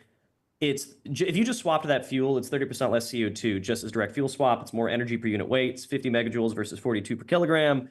Whole bunch of benefits. There's a reason the rocket folks went to it. So this is another one of those kind of insane bets for like, if you're Boeing or someone, like you're not going to suggest a thing like that. But when you're starting from nothing, you can make these bigger bets.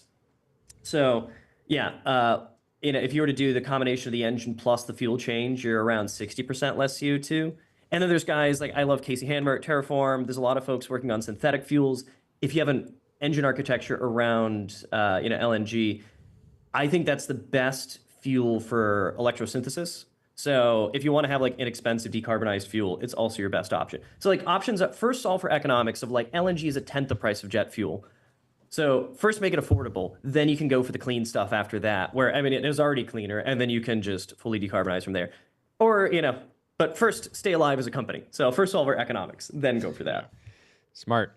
Bit of a random question, but I'm curious since you're an aviation nerd.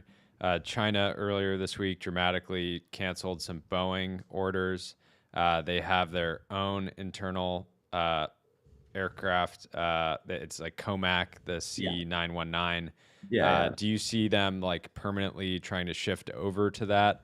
Or is it just so hard to build a plane that they're going to kind of keep coming back to Boeing and Airbus over time?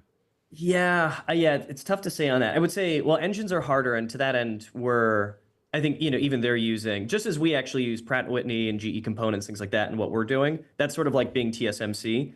That one, I don't think they could get figured out anytime soon. And the COMAC uses, still American engines. So I'm pretty sure at least. So that one's harder. On the whole airframe, I think they could get it figured out. I'm sure it just depends on how, as with all these things, it's just a money pit. How much do you want to throw into it? But why is it so what's the componentry of like the J35 then? Why can they do that but which is like a defense application versus a commercial? It's so, again, to this thing of, it's not hard to make a thing work and fly. I mean, I did this in my shop kind of as proof of like getting a thing to initially go, not very complicated. The economics of air travel are dependent on it never breaking. And that is you don't really know that, like, even Pratt & Whitney with the recent geared turbofan is like, it's going to be like a decade until they get payback on that. And they know how to make things like that. So this is the sort of challenge you run into of, what is going to come up after 5,000 hours, after 10,000 hours, and it turns out this thing is like, oh, there's cracking on this component, and now the engines, and like, meanwhile, you use what we've got right now, you're like, yeah, it's good for 30,000 hours. Like the CFM 56 was like, it's like 50 to 60% of all airliners, or narrow body ones. And like that engine can stay on wing for almost 30,000 hours. And it's just so proven. And this is this thing you see in aviation where like, there's always these things that seem really appealing because it's a performance optimization. You're like, well, of course I want to burn less fuel. But when you try to implement this thing that's technically better, it's like, yeah, but it turns out it broke at some slightly higher rate and you already had terrible margins and now it doesn't work. So that's where that's going to come up. It's just not something that's like obvious on day one. Well, congratulations on the round. We'll congratulations for to you and the whole team. An overnight success. Overnight success. Thanks for coming on, seriously, Ian. I appreciate you coming on and breaking it down for us. Thanks so much. Of course. Yeah. We'll talk to you soon. Bye. Next up, we have Shyam Sankar from Palantir. There's a ton to talk about with him. He's published 18 theses about the defense reformation, the primacy of winning, and also just sits in a very interesting place as Palantir's first forward-deployed engineer. And so I want to hear what he's hearing from Palantir customers, mostly. Anyway, Shyam, welcome to the show. How are you doing? Thank you guys for having me.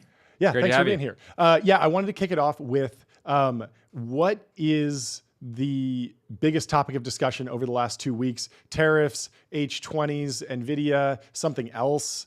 What is driving conversations through the partners that you work with at Palantir? I think is enterprise autonomy. It's like there's a normative view of the most valuable application of AI is clearly towards autonomy in the enterprise. And then you can think about it, you can reason about it by analogy. If you thought about the self-driving car journey, it took us 20 years to get from a prototype that drove through the desert 120 miles, pretty good demo in 2005, to a commercial self-driving car service. And no one wants to be on that 20-year journey. What have we really been doing over 20 years? We've been handling edge cases, right? So really investing in the tool chain that allows you to get from a Mandralic world to one where you have AI agents that are totally automating your business. Like we've automated sepsis monitoring at Tampa General, where deaths from sepsis have reduced by half. We've automated how AIG underwrites insurance. What used to take 3 weeks and you'd only get to 10 weeks, 10% of your submissions, it takes less than an hour and you get to 100%. So I think, and it really is going to feed into this winner take most dynamic. It's not just about cost savings, it's about your competitive advantage. And you see that play out in very stark and real terms in defense, where in some sense, there's nothing new under the sun. There's just John Boyd's OODA loop: observe, orient, decide, act. Or as sometimes my favorite admiral says, the American OODA loop: observe, overreact, destroy, apologize. But how do you bring lethality to that? It's just doing it much faster, and you're going to do that way faster with AI. That's amazing. Tyler Cowen called April 16th yesterday AGI Day. He has called it. What was your reaction to the OpenAI probably news? Happened internally at Palantir months ago. But yeah, I mean, how are you processing this idea of AGI? Obviously, it accelerates everything you're doing, but what is your take on model scaling, reasoning, agentic workflows, all these different things? Like, what are you looking for? Where are there breakthroughs that remain versus what are we just need to go implement? Well, I think we're well past the threshold where the models are powerful enough that you can be using them to automate massive things. I think at this point, really, incremental improvements to the model changes how you decomp the problem. How many agents do you need? Do you need 80 because you've decomped it in a way where it succeeds, or do you need 8? Like the coolest stuff that I've been seeing is like multiple teams internally at Palantir are building AI FDEs. And it's really compelling. It gets really far. It attacks different parts of the stack. So like if every user could have their own on-demand, infinite, essentially, AI FDE, like how much more stuff can you build? How much more quickly can you adapt? What's your OODA loop as a company now? So I think we're deep in the implementation phase. If AI is electricity, like in electricity, all the value didn't accrete to the people who made the turbine generators. It went to the people who made the tools that ran on electricity. And I think we're just so excited about proliferating and building those tools out. Yeah. How are you thinking about just commoditization of the model layer? Obviously, it's like a horse race. Every different month, the different models comes out. How has Palantir approached integration with different foundation models? And then is that the same as other kind of databases and different tools that might be deeper in the stack, or like even the migration to the cloud? Does this feel like cloud to you? Does this feel like mobile to you in terms of like your agnostic approach, or is it different in any way? There are parts that definitely rhyme with it. It's more agnostic than not. I said early on in the AI revolution that we thought that the right approach was K LLMs. Like, why would you pick one LLM when you can have K? And then you really can start thinking about the tool chain that you need to build around that. There's a number of reasons. At first, like very clearly, you've had model commoditization. If you look at both open and closed models over time, the ELOs are just up and to the right. The open ones have converged and even in some cases surpassed closed models. And at the same time, the price of inference has dropped like a rock. So that's clearly happening. And you even see that in the frontier model companies where they're expanding further and further into the app stack because they realize that selling you a raw API is probably going to be a raw business. So then there's a question of like, okay, you're just being very pragmatic. If you're building the machines running on this, like what model's right for what job?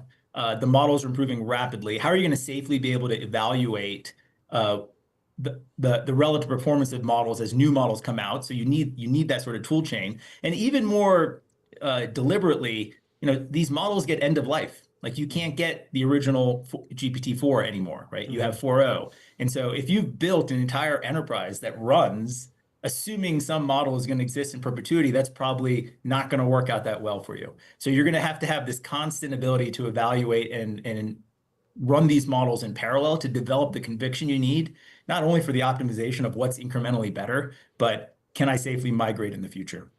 How are you thinking about integrating robotics? It feels like AI today is just rapidly transforming the way work is done online, specifically knowledge work. But how are you thinking about, what's your vision 2030 and kind of beyond about, how different robotic systems are integrating with the Palantir system? Specifically, the example you mentioned earlier around sepsis monitoring is like, cool, that's one, sort of hardware integration, but it's not its own autonomous, system out in the world.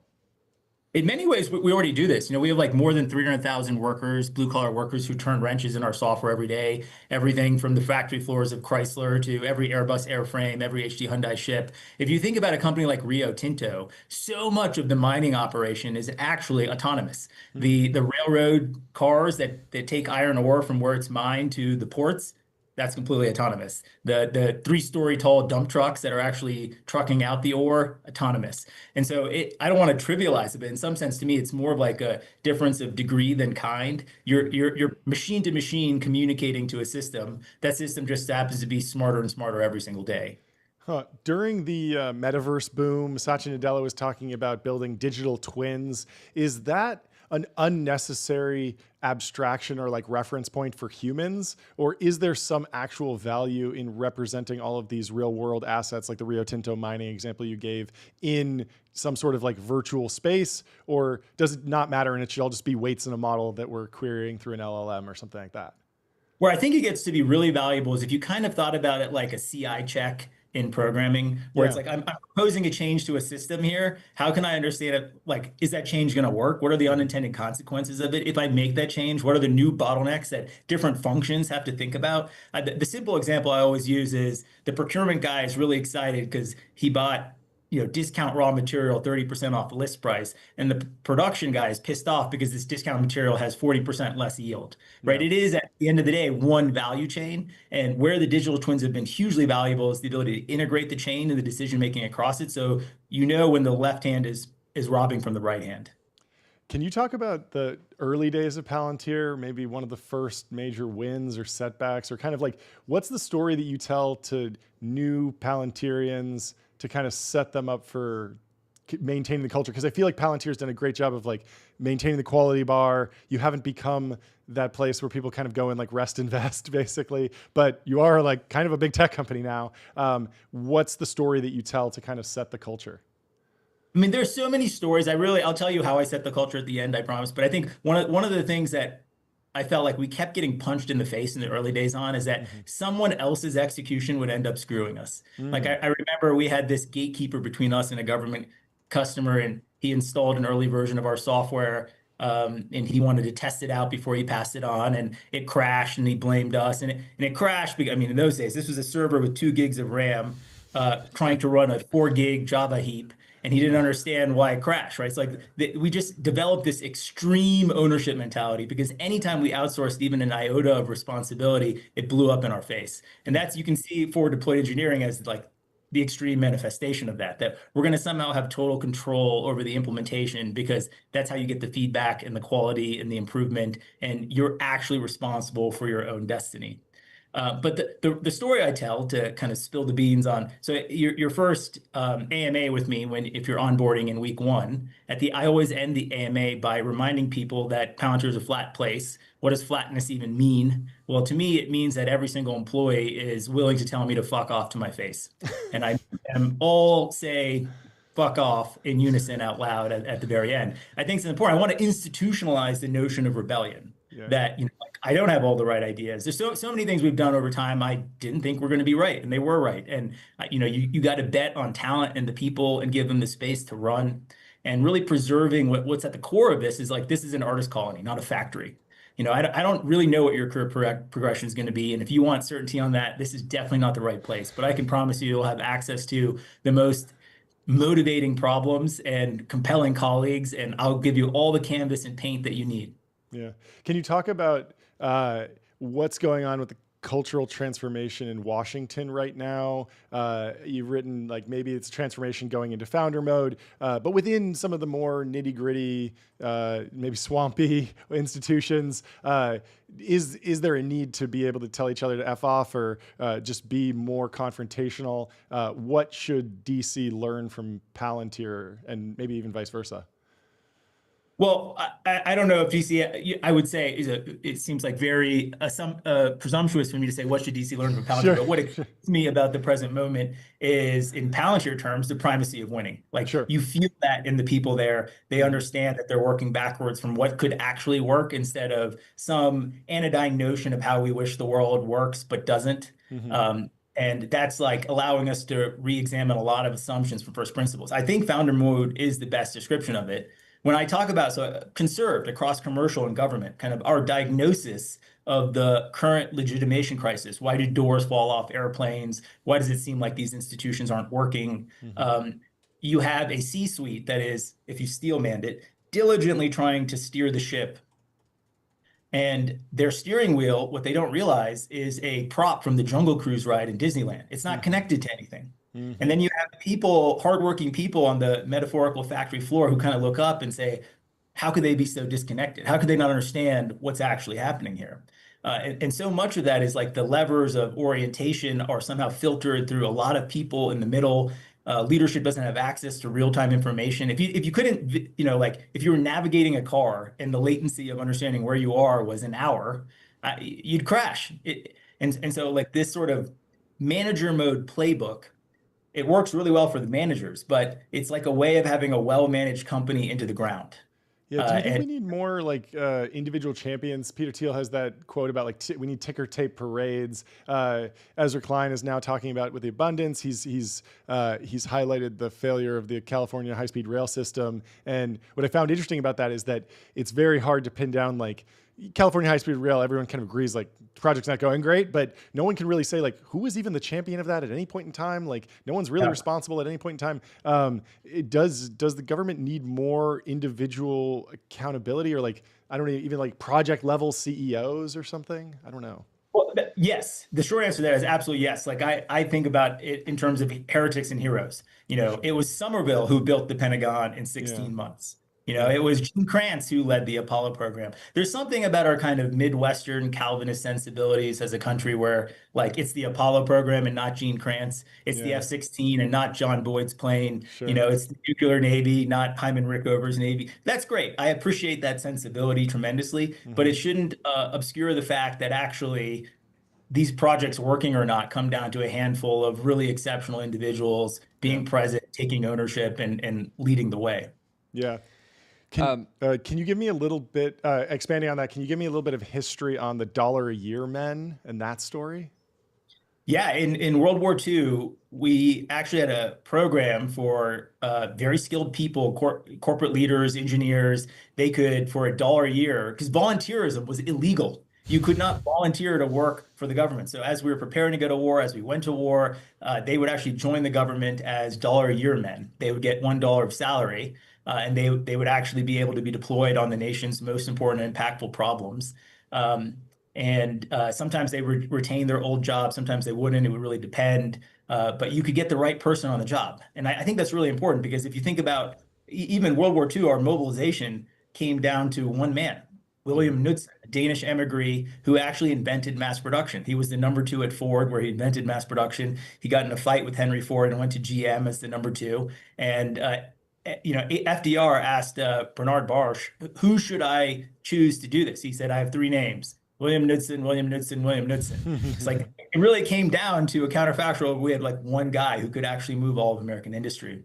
And the way that he assessed, he was an engineer himself. He would like meet people and understand, like, is it believable that you as a steering gear company can start making artillery or not? Are your engineers smart enough? Can they answer my questions? Boom, here's a contract. Let's get going. It wasn't a fiction writing contest. It was really a pressure test, mind to mind. Interesting. Can you talk about the executive order from last week, the defense reformation? You had a great post on it, but I'd love for you to kind of break it down live for the audience. I think it is the single biggest change that could prepare us to avoid World War III here. If you look at, what has happened to the U.S. since we won the Cold War, we've really had the rise and empowerment of this monopsony, a single buyer that is the government, and an addiction to that monopsony telling us what to build, at what price, and how it's all going to work. That's very different than the free market. At some fundamental level, you either believe in the free market or you don't. And I like to quip that everyone, including the Chinese and the Russians, have given up on communism except for Cuba and the DoD. We still have 5-year plans. Yeah. And this luxury of having the monopsony grow to the scale it has is a consequence of having no peer competitor. But that world really went away arguably in 2014, the militarization of the Spratly Islands, the annexation of Crimea, Iran's pursuit of the bomb. Like, deterrence is lost, and we need to rise to that. And I think this is a clear acknowledgement of very much that in this administration. But the EO says, we prefer to buy commercial items. We prefer to buy items that have been proven in the market, that have to withstand brutal competition that happens out there every day, that reward entrepreneurs for what they're building, rather than custom building and developing things on our own. And we have a long history. You know, a monopsony is always going to desire control. But it goes all the way back to Andrew Higgins and the boat that won the war in World War II. Andrew Higgins was a guy from Louisiana. He spent some time in China, and he was inspired by bootleggers in China and the sort of boats they had for amphibious landing to quickly land, get goods off, get goods on, and then scurry away. And at his own expense, he built the Higgins boat. And he showed up, he showed it to the Navy. The Navy wouldn't even let him compete. They kind of dismissed him. Then a young Marine who became very famous, Kralik, he got him into the competition.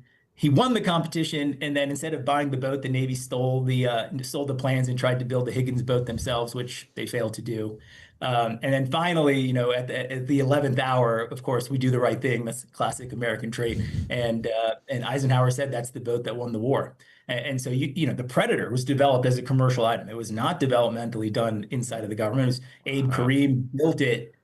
General Atomics picked it up. They financed all the R&D themselves. You know, the Air Force, of course, hated it because it was unmanned. It was kind of emasculating. And, you know, when 9/11 happened, it was the thing that met its moment in a massive way here.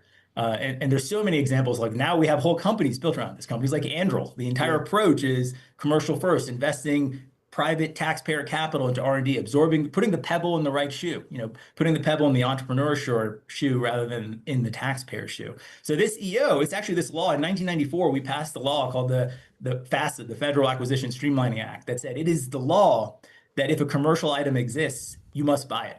Yeah. It's actually a very stringent test, 3-part test. So if a commercial item exists that meets your requirements, you must buy it. If it doesn't, you must see if you can change your requirement to meet the existing commercial items that do exist. And if that's not possible, you must see if you can ask the company to change their product to meet your requirement. And only then are you allowed to go custom developmental. So this is the most violated law in the land. And I think having the administration say, look, this is statute and we agree with it and we're going to enforce it is how we're going to field a huge amount of deterrence between now and 2027. You know, there's not a lot of developmental things you can do between now and then. There's a huge amount that you can do with the innovation of entrepreneurs and the commercial industry. That's amazing. Do you feel like cyber warfare has been too normalized on this planet? It feels like, you know, you have a major cyber attack and maybe you hear about it on X because somebody says they can't log into Zoom or something like that, but it doesn't even make the mainstream news. Meanwhile, there's any type of sort of kinetic conflict globally, it's like immediately front page or it's on CNN, things like that. Do you think there's ever a point in the future where people start to view them and countries truly view them with the same level of significance as everything sort of continuously sort of comes online? I think you're spot on that there's something very strange in how little we talk about it. And they don't photograph well.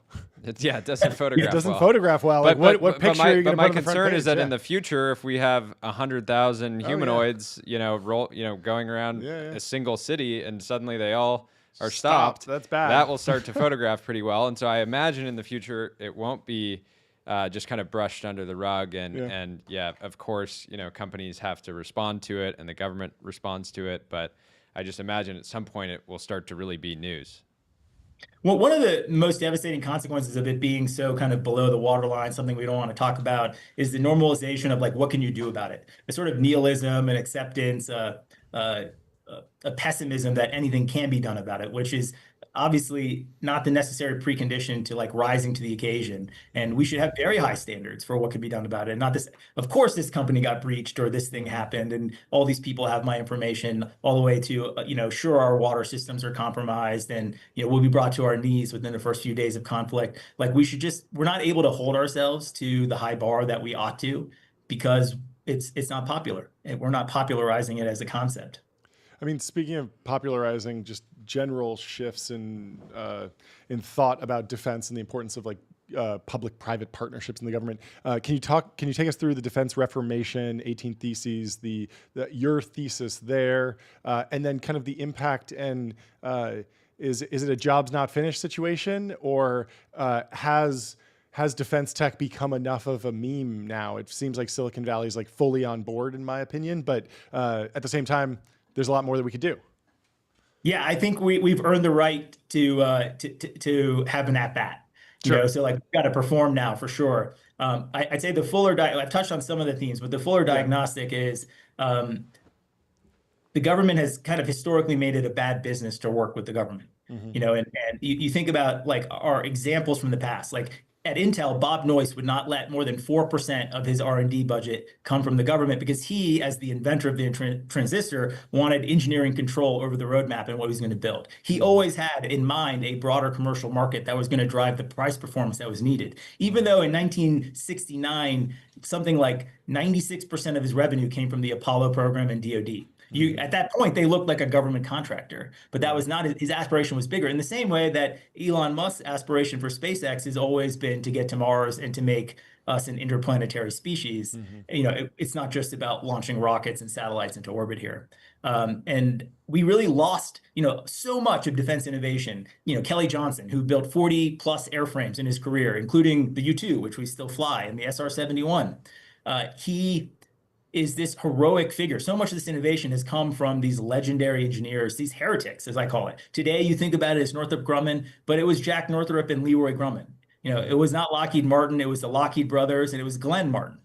And it was really so founder-driven. The aerospace industry subsidized its own existence in the interwar period between World War I and World War II because the government didn't think it needed it. So, you know, but for private industry being willing to lose money for a decade plus, World War II, we would have been in a very, very bad place. And what excites, so I think The Last Supper, people look at The Last Supper, which is this dinner at the Pentagon in 1993, where they said, hey, look, we have 51 primes today. You guys are not all going to survive. Today we have 5. For every dollar we were spending in defense, we started spending only 33 cents overnight. It was a huge cut, the peace dividend, as it's called.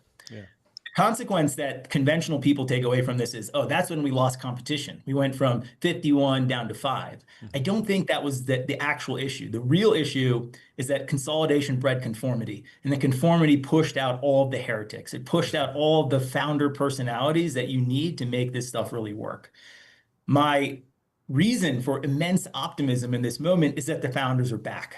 You know, more than $100 billion have been deployed in the national interest. You have Palmer Luckey, you have the Sang brothers at Shield AI, you have Dino and Saronic, you have all these crews of really, really compelling humans, really, really compelling founders working in the national interest, again, pursuing heretical ideas, waking up every day, banging their head against the wall, you know, fighting the bureaucracy to do what's right for the men and women in uniform and for the nation more broadly.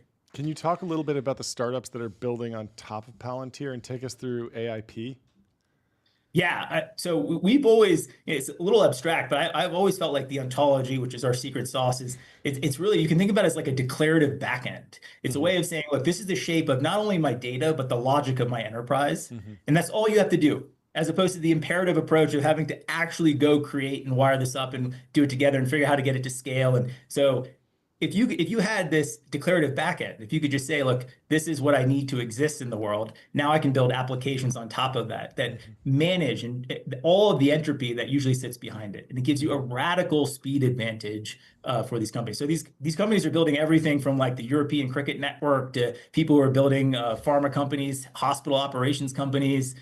In defense, it's very popular because we can give you an SDK that wires you into 20 years of data that has been integrated into the instances of Palantir that exist in the defense community that your users can authenticate to. So it just speeds a lot of the kind of brain damage you would get from having to deal with the bureaucracy, and allows you to compete on the quality of your product rather than your game and getting through the wickets of a Byzantine process that probably needs its own reformation.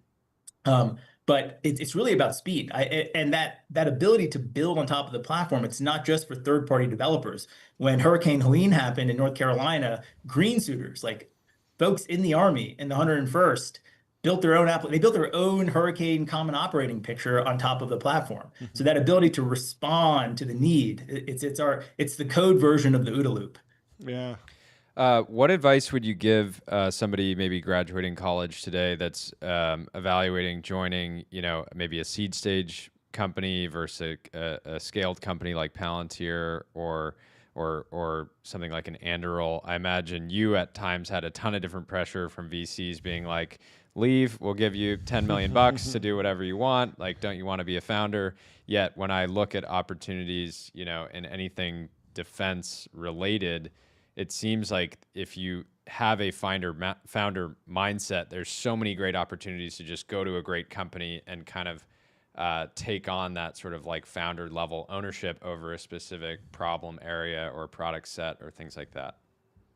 Yeah, I mean, I think of course, I'm biased here, but if I would give general advice, the way I would think about it, what I would tell my son is like, where can you go that you're going to work with the most compelling people? Because like your rate of learning is going to be a function of those people, and have access to the greatest surface area around problems. Like my model for growth is not progressive overload. The Incredible Hulk did not become incredible by just lifting a little bit more weight every single day. It's like a near fatal dose of gamma rays that probably has like a 50% chance of killing you. So which companies are going to like throw you off the deep end and give you that opportunity to have like superhuman, superhero growth? That's the value maximizing thing. And I would remind my son that like your point of extreme growth is going to be coincident with your point of maximal pain. So like your ability, like, it's like, as Greg LeMond says, one of my favorite quotes, championship cyclists, it doesn't get easier. You just go faster. And just understanding that like that's what it looks like. So don't sell out for the opioid of a linear career progression with a clearly mapped out path. I'm pretty sure that's retarding. Like that's lead shielding that's preventing the real gamma rays from getting to you here. Find places you can throw yourself off the deep end. And I bet there are some seed stage companies that are perfect for that. I bet there's some seed companies that are horrible for that. It really is pretty specific. Does that tie to the primacy of winning mentality? Is that like is that essentially like derivative or like the same concept? Yeah, I think it very much relates to that, and I think it's like one of the things that I feel like it's one of the most important things I learned at Palantir. We're all kind of programmed in our conventional education to feel like there's a process, there's an approach. Yes. If you follow the playbook, you'll win. But it's actually like it starts to conform to how you wish the world would work. It becomes hard to decide. Is that actually the cargo cult, or is that how the world does work? Like you can keep marching around these fields in Micronesia, the planes aren't coming back. You've misunderstood the physics of the universe here. And just if you just anchor yourself like, but is this working? Like, is it winning? And then blow up anything that's not working. Okay, last question on cargo culting. Cargo culting the forward deployed engineer, good or bad? When does it work? When does it not work? Who should be doing it?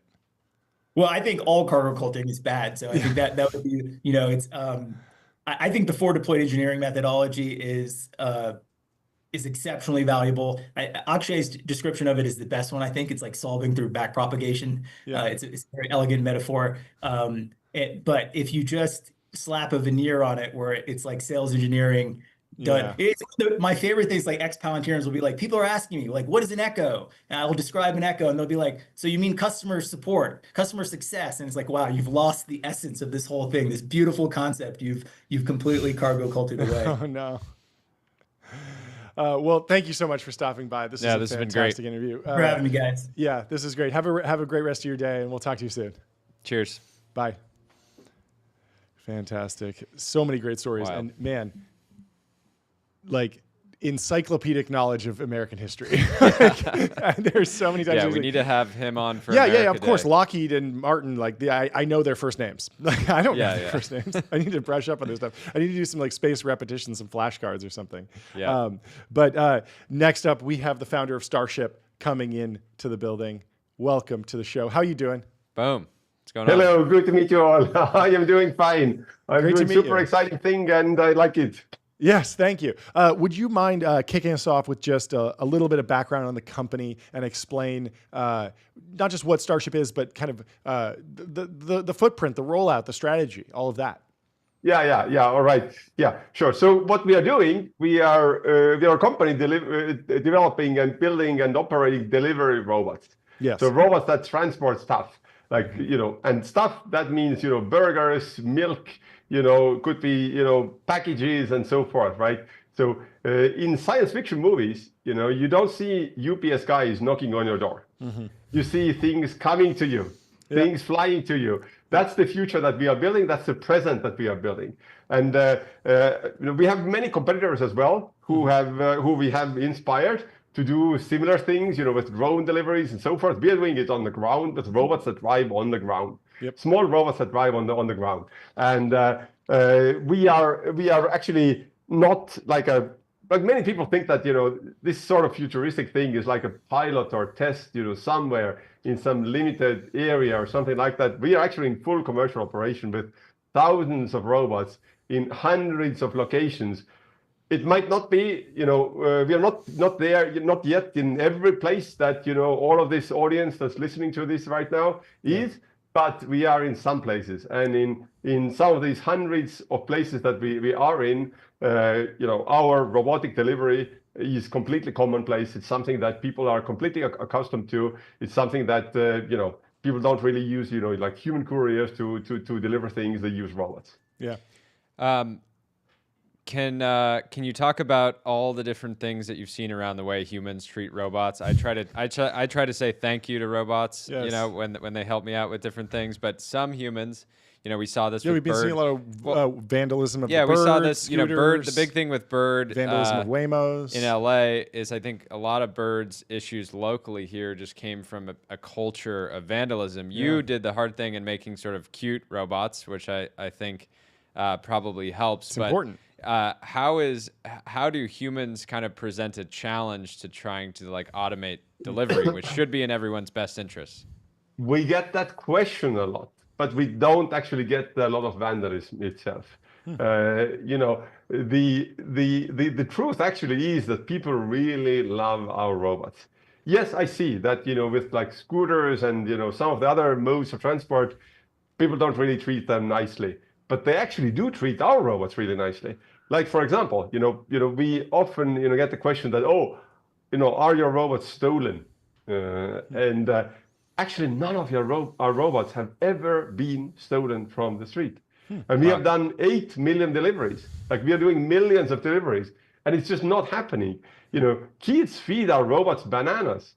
So the treatment is completely different than with, scooters, for example. Yeah. I understand, that's actually a lot. We get that question actually a lot. People, sitting at the table very often say that, I treat things nicely, but there are some other humans out there that do not treat things nicely, just like you said, right? But it's not actually happening. It's not actually happening. How often do you vandalize a UPS vehicle? You don't really, right? Sure, you can do it. Yeah, you can puncture the tires of a UPS vehicle. You don't really do it, right? Yeah. Our robot actually, our robot has 10 cameras. It's constantly connected to the internet. It's really, it has a really loud siren when it's tampered with and so forth. It's not actually really happening. Well, can you talk a little bit about the rollout maybe? Because I think that the locations in which the robots are doing deliveries is really going to impact, right? If you're rolling through a suburb and it's a family-friendly neighborhood, something like that, the robot is going to run into different challenges than rolling down a street in Manhattan, for example. So how have you guys approached your kind of go-to-market and kind of picking what regions are sort of top of the list in terms of getting robots on the ground? Yeah, great question. We are operating our robots in 60 cities and 60 college campuses. Mm-hmm. So we have learned a lot about different environments. And different neighborhoods are completely different. There's a lot of difference in the world. We're operating in 6 different countries, 5 countries in Europe and, US, right? Mm-hmm. And, US, of course, is varied as well, right? So we have learned a lot on how the different, sidewalks look like, how crossings look like, how traffic lights look like, what the traffic patterns are, all of these things. We've learned a lot of these things, a lot of data for our machine learning algorithms and so forth, right? But in terms of actually how people treat robots, there's not much difference, actually. People are actually really friendly towards our robots. I understand it's really hard to believe, but that is actually true. It's completely true. And we are operating a completely commercial quality service. We are cooperating with most of the major delivery apps in the world, and with a number of tier 1 retailers as well. and it just works.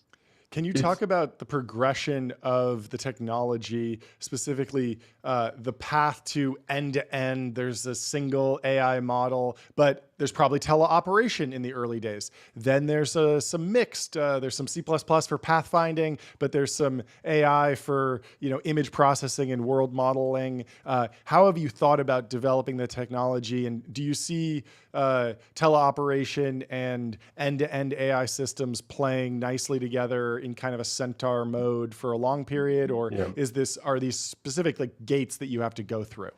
Yeah, we are operating at quite the hybrid model. Sure. We have been working on this for 10 years. Yeah. Right. And we built this at the time where AI was not actually as developed, and we have obviously reaped the benefits of all of the AI development that has happened since. But we also recognize that safety, for example, is super important. Yeah. Super important. Like for example, our robots, cross roads. They are generally sidewalk robots. Mm-hmm. They drive on the side of the road as well when there is no sidewalk, but generally they drive on sidewalks. Mm-hmm. But they cross the roads. They cross roads similarly as a pedestrian does, with using crosswalks, right? Our robots cross roads 100,000 times a day. 100,000 times a day, right? We have thousands of robots operating, right? We have been speaking right now for 8 minutes. During these 8 minutes, our robots have probably crossed the road, about 1,000 times. Wow. Probably it's like that. About 1,000 times during these 8 minutes that we have talked, right? Safety is super important. Mm-hmm. Suppose we have something going wrong in like 1% of the crossing. That's too much. Mm-hmm. That's about 1% or 0.99% too much, right? Mm-hmm. So we need safety. We need to prove that it's safe. We are actually not operating an end-to-end neural network, but we are operating a combination of C++ and neural network. When you see hard tech founders claiming online that they're operating an end-to-end neural network, which some people have done, does that surprise you? Is it almost unbelievable, or do you think it's not surprising to me at all that you can do it? The downside with that, it's very hard to prove that it is safe. Mm. It's very hard to prove that it is safe, and we are actually operating in also some pretty challenging regulatory regimes. Mm-hmm. I mean, not just and having a human in the loop is actually beneficial there, right? Like if you have the ability to remotely take over, that's going to make your safety case so much easier, because you're going to say, hey, it is kind of crazy. There is a robot piloting this a little bit, but at any moment we can hop in and beam in, and there's a human. Exactly. Right? Exactly. Yeah. For us, it's a combination of remote assistance, which happens, more and more rarely all the time, right? But it still happens. There's a human, somewhere that can take over in difficult situations or complex situations, unusual situations. Then there is C++, and there is end-to-end neural network as well. Sure, right? Sure.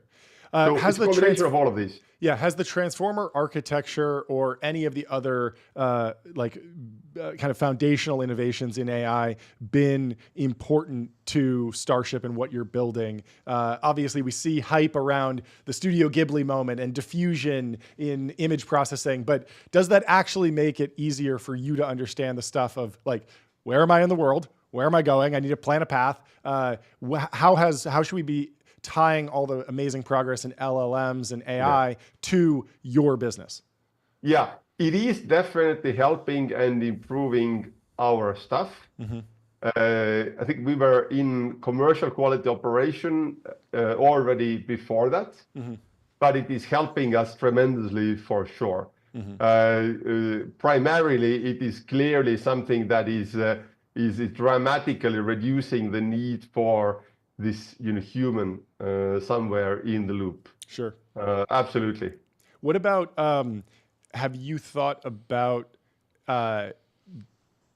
embedding some sort of LLM or voice model into the robot? So if a pedestrian bumps into the robot, they can have a little conversation and it can kind of explain hey, I'm just going across the street, I'm delivering a burrito. It can answer some basic questions. That seems I'm just the burrito guy. I'm just the burrito guy. That seems like maybe silly, but also maybe great from a user perspective, but also wildly extra. I don't know. Have you thought about that? Yeah. So we do not have like a personified LLM in the robot right now, but I think it is conceivable that will be the case. Sure. Our robot does speak. Yeah. But the speaking is not actually driven by an LLM. But it's more like business logic, decision tree. Exactly. Right? It's a little bit more business logic that yes, every time the robot does delivery, it says thank you. Yeah. Right. It doesn't take an LLM to do that. Yeah. Well, can you tell me more about trade-offs in robot production? Elon has been like anti-LiDAR from a cost perspective. I'm sure there's a bunch of different trade-offs in terms of size, weight, speed, battery life, all these different things. You have probably like a base hub where these things go to charge, and then they have a certain amount of range. What are you optimizing for? What are some of the pitfalls to avoid? Yeah, great question. So our robots actually do not have a LiDAR, but that does not mean that we are anti-LiDAR. The thing is, though, that the reason we have not used LiDARs is that LiDARs are perfect sensor for an autonomous vehicle. Autonomous vehicle needs to see quite far away, and it needs to see. It doesn't really. Well, it does need to have short range sensors as well. But it does need to see 200 yards, 300 yards because it's moving fast, right?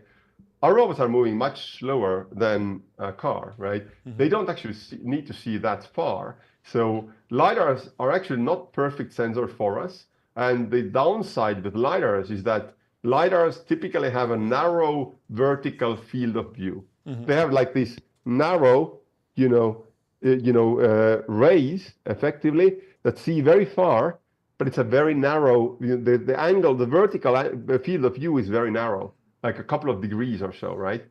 We actually need to have perfect vision from immediate vicinity of the robot, like very wide, vertical field of view. We need to see, down in front of the robot and also, up and, we need to have that sort of vision. So LiDARs are not perfect sensor for us. That's the reason we are not using LiDArs. But the moment that a LiDAR with suitable spec appears on the market, we will absolutely use it. So we are not like religiously anti-LiDAR at all. Jordy, you have a question? Changing gears a little bit. Skype is shutting down on May 5th. End of an era. You were the founding engineer there. Is that emotional for you, the shutdown, or at this point you've been doing something else for I've been doing something else for a long time. I'm not actually an active user of Skype anymore. Sure. Or actually quite some time. I still have the app in my phone somewhere, but not really using it all that much anymore. I mean, Skype was an amazing ride. I mean, it was one of these startups, which is actually rare, one of these startups that just took off like a wildfire immediately from day one, right? From outside perspective, all startups seem like that they come out of nowhere and then just boom, it's like that. But in reality, as a startup founder, most startups are not like that. Most startups is hard work before things actually start, getting off the ground, right? Skype was not like that. It was like, for me, it was easy work, actually, I would say.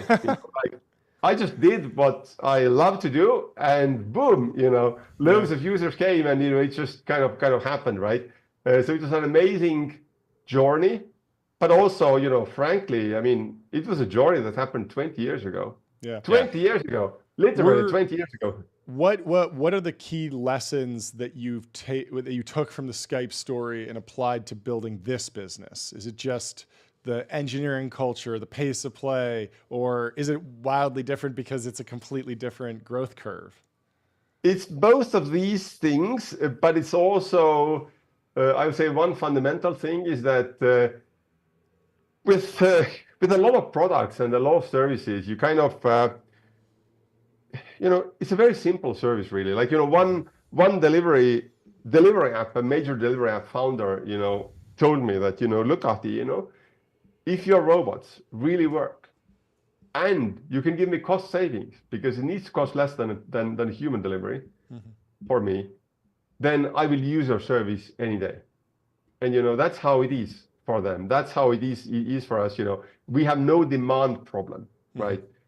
If we prove to them that it really works and that we give them cost savings, they will use us for billions of deliveries. That's how it works, and that's the traction we are seeing on the market. And Skype was like that as well. If you actually put out a product that exactly fits what people want, and it just works. It just works. It doesn't have some sort of major downside, right? Then it just takes off like wildfire.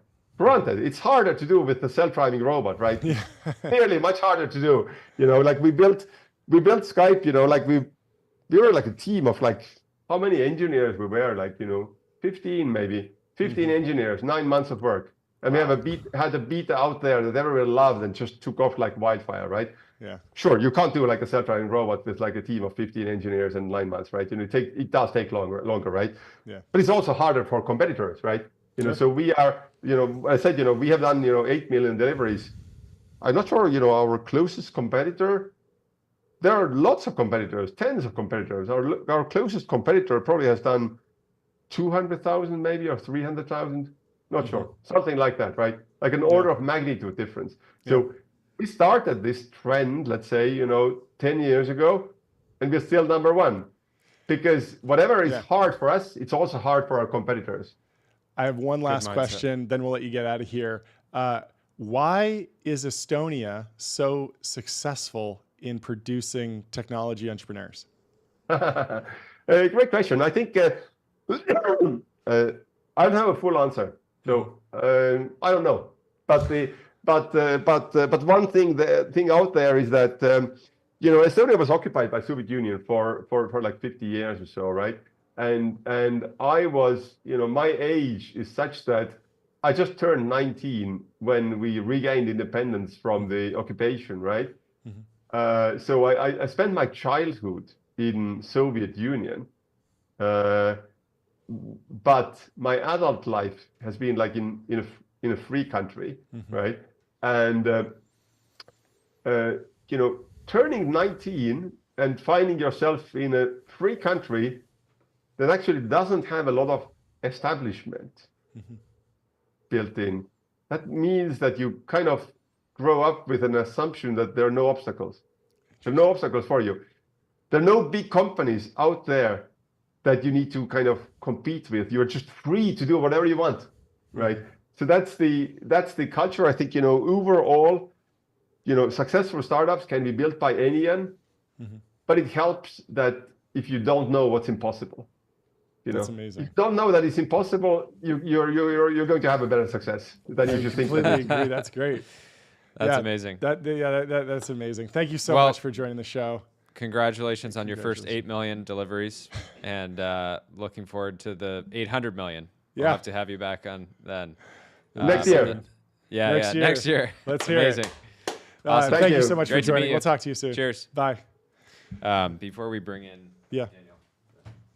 Well, I will bring him in and I will let him give his introduction. Daniel, if you're in the studio, welcome to the show. Good to see you. It's been a few days since we hung out. Still looking great. How you doing? What's the latest? Doing fantastic. How are you? Doing well. Well, Jordy's way, would you mind kicking it off with just a little bit of intro on yourself and what you're working on? Totally. Well, one, blessed to be in the capital of capital. Couldn't imagine a better place to be today. Yes. I've been building various consumer tech stuff for better part of the last decade. Kind of most recently, Attendees was the company I started many years ago. Sold that. And I think there was a quote from Shawshank Redemption of "You better get building or you better get busy dying," something like that, if I remember correctly. But reconnected with the folks at Coco a year ago, Zach and Brad, and the whole amazing team there, and sitting there and realizing I grew up in LA, kept seeing all these robots going all over the place in all these different cities, and just figured I had to get involved. So we're Coco. We're bringing sidewalk delivery robots to all the biggest cities and markets across the world. We've had a lot of exciting success there, and that's what we're up to. Can you compare and contrast your approach to Starship? We just talked to the founder of Starship, but every time there's like this race for a new technology, it looks similar on the surface, and then you dig in and you usually realize that the companies are taking very different approaches. How would you explain what Coco's doing differently? Yeah, so I think, first off, huge respect to the Starship team. Yeah. I actually think I ran into them at an investor's office like 10 years ago. Wow. Ran alone when they were starting the company. So awesome.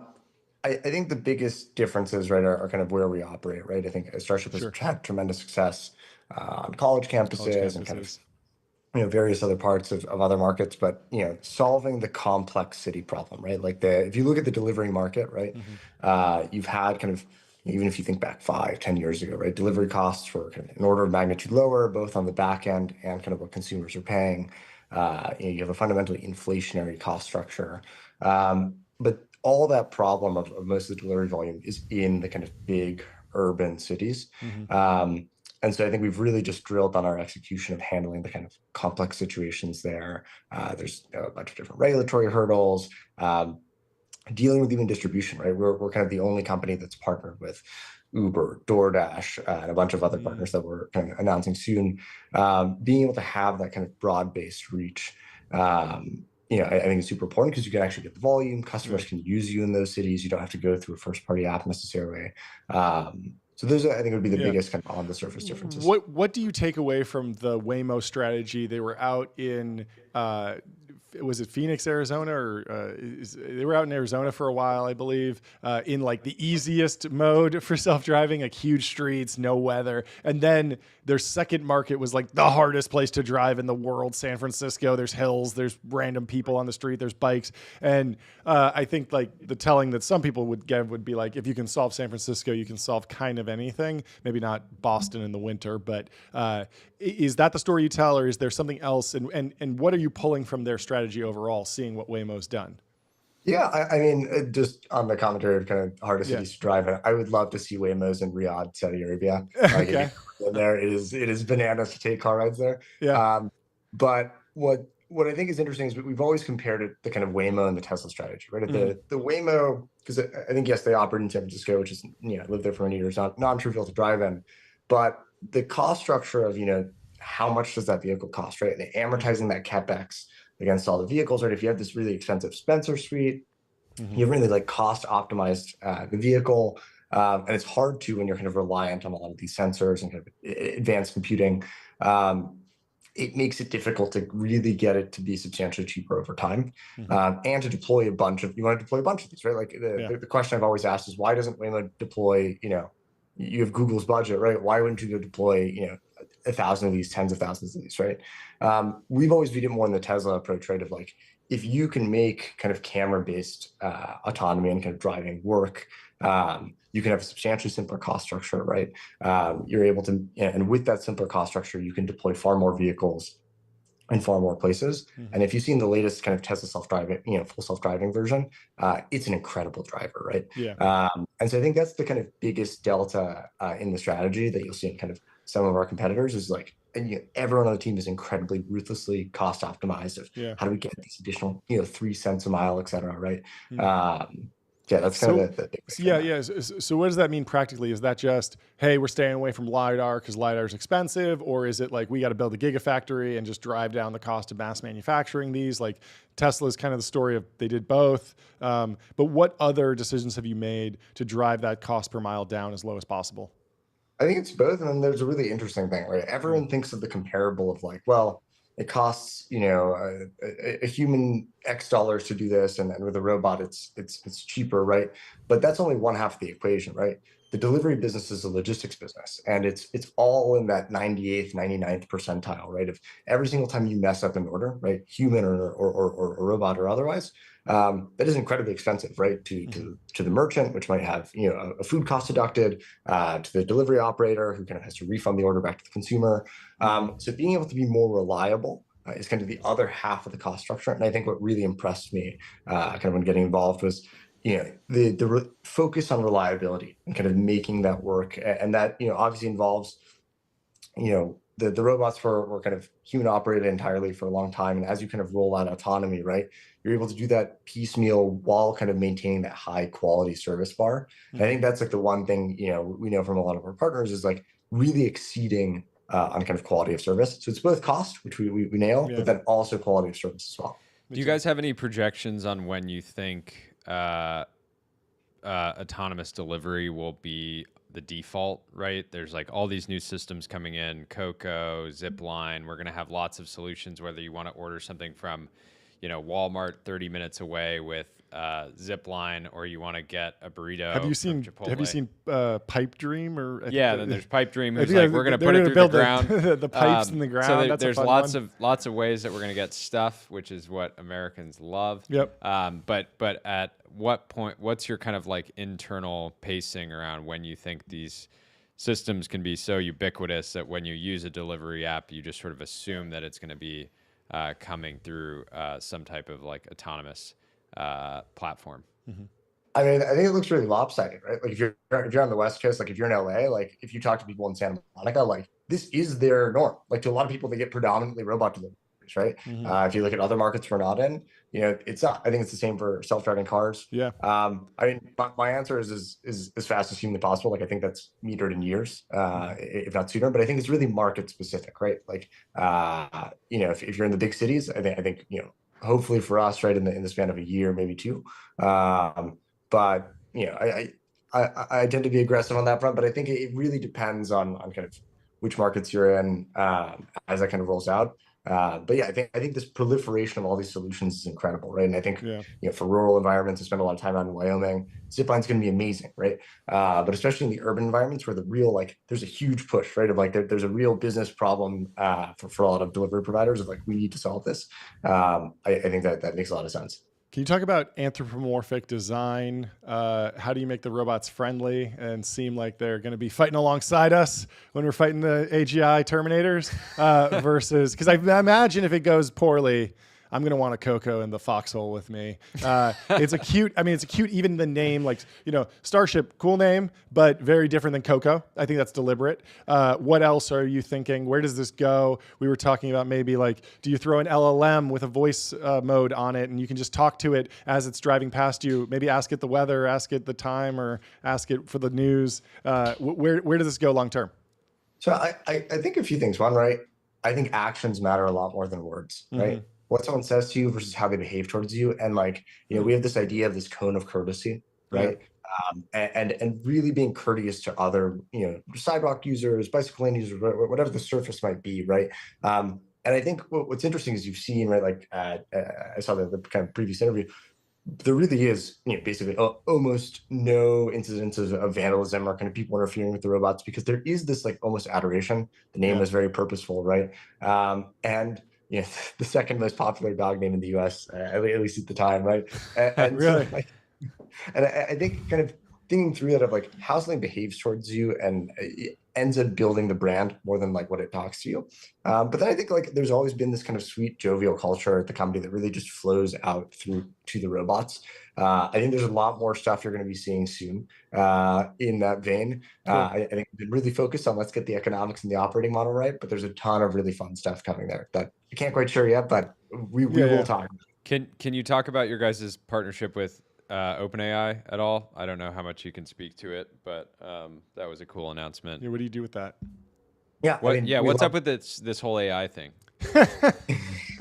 I heard it was cool. I heard there was this model that came out yesterday that people were doing some cool stuff with. If you have not tried O3, it's amazing. But yeah, I mean, they're fantastic partners. I can't speak to too much about what we're doing with them, but it's very exciting, and we'd love to talk more about it at a later date. Yeah, it's a cool partnership because you're not immediately worried about them just building the same thing that you're doing. It's kind of like a bigger jump to go and say OpenAI is going to start building delivery robot networks than somebody building a coding platform. Unfortunately, I got shot down at our weekly business review. I thought we should get into the kind of VS Code fork business, but then we shut down, unfortunately. It's a good business. It's a great business, especially today. Yeah, it's fantastic. Jordy? What else is on your mind broadly in venture right now? What are you seeing? I know you do quite a lot of investing historically. what's been exciting. I was at this conference this weekend, and I want to share probably the funniest bit that I heard from that. I was talking to a guy who manages kind of tens of billions of dollars, and we were talking about SPVs. And he just goes, "Never say that word again. It's a dirty word. It sounds bad." He's like, "You should call it a co-investment vehicle." And I was like, "That's a great idea." And so I think we should try and promulgate co-investment vehicles over SPVs. Okay. It's better. It's like the scene from The Social Network. But yeah, I mean, the lot of I think what's going on behind the scenes in the industry is really exciting, especially on the kind of delivery side. There's a couple announcements that I'll be back very short to talk about. But fantastic. Yeah. Very cool. What's the vibe in Jackson right now? Is ski season wrapping up, or is when even is spring break? Is that right now? It's we've got mud season, which is all the snow melts and it turns a really delicious color of brown and muddy and gets all over everything. So I'm actually. But you're still out there, right? Yeah, I'm in New York right now. All right. You'll see the seasonal migration of all the Jackson people, but it's a fantastic place. There's actually an article in the journal this morning about how tech bros are starting to dress up like cowboys. Oh, I thought they were going to say suits. I was hoping for suits. This is terrible. We all the work I put into this, getting nowhere. I almost thought about wearing a denim. This is like Chris Sacca's dream, right? Everyone dresses like a cowboy. He's been doing that for 25 years. So, but I wonder if you have to find a new bit, right? Once everyone starts doing it, like, does that? Of course, yeah. You always bring suits. Bring suits to Jackson. All right. Yeah. Do it. I would love for you guys to come visit and wear suits, and we can record the looks that everyone gives. Yeah. People don't ski in suits enough, right? They don't. It's like skiing's a serious endeavor. You should dress done the in part. Suits. Yes, exactly. You should partner with Xenia to make like a ski suit, and it's like a Gore-Tex ski suit. There we go. Made to measure. That'd probably sell really well on Instagram. I think we got another business. Put together one of those co-investment vehicles for us, okay? Yeah. It's gonna need at least $100 million to get that off the ground with the tariffs. Exactly. That's an interesting question. Speaking broadly, how have you seen the robotics industry kind of responding? Yeah, I'm sure a lot of the stuff's made in America, but the supply chain, right? Yeah, but especially with instant delivery, where it's really an economic equation, which is like, is it reliable and is it cheaper than human based delivery? How do you think the industry is like responding? Still shell shock or? Yeah, I mean, I can speak only, internally, and I can kind of give you some of the things I've heard across the street. But, sure. Internally, we have thousands of vehicles already kind of like in the US built, and we're kind of actively deploying more and more of those. So, from our standpoint, it was kind of like, okay, like this doesn't actually disrupt us that much right now. But I think, speaking it broadly to the supply chain, right, you have, a lot of the consumer electronic supply chain is like primarily in Asia with not a whole ton of like alternatives. And so I think it'll be really interesting to see, like, as the administration kind of rolls out the kind of other branches of this policy, do you start to see some carrots to kind of move that over? A big thing that I think was discussed this weekend that was interesting was, what happens if you just drop capital gains on kind of investing in kind of these key sectors of the economy that we want to bring manufacturing back to the US on. I think, don't have the US sovereign wealth fund to try and pick winners, right? I think we get into a little bit too much there. But this is a great take. Yeah. I was thinking about this for all the venture capital firms that have been adventuring all over the Eastern Hemisphere. You give them a cap gains boost in American investing, you're going to see billions flow into national. Well, yeah, they already eliminated capital gains in some form. Yeah, but that would be a cool policy. They didn't say how. Yeah, they didn't say how. Awesome, Daniel. Great. Well, thank you for coming on. Thanks Come so much back for on. I know on. you guys have some big news. Sounds good. Thanks for having me. Coming down the pipeline. Yeah, we'll talk to you soon. Great to see you.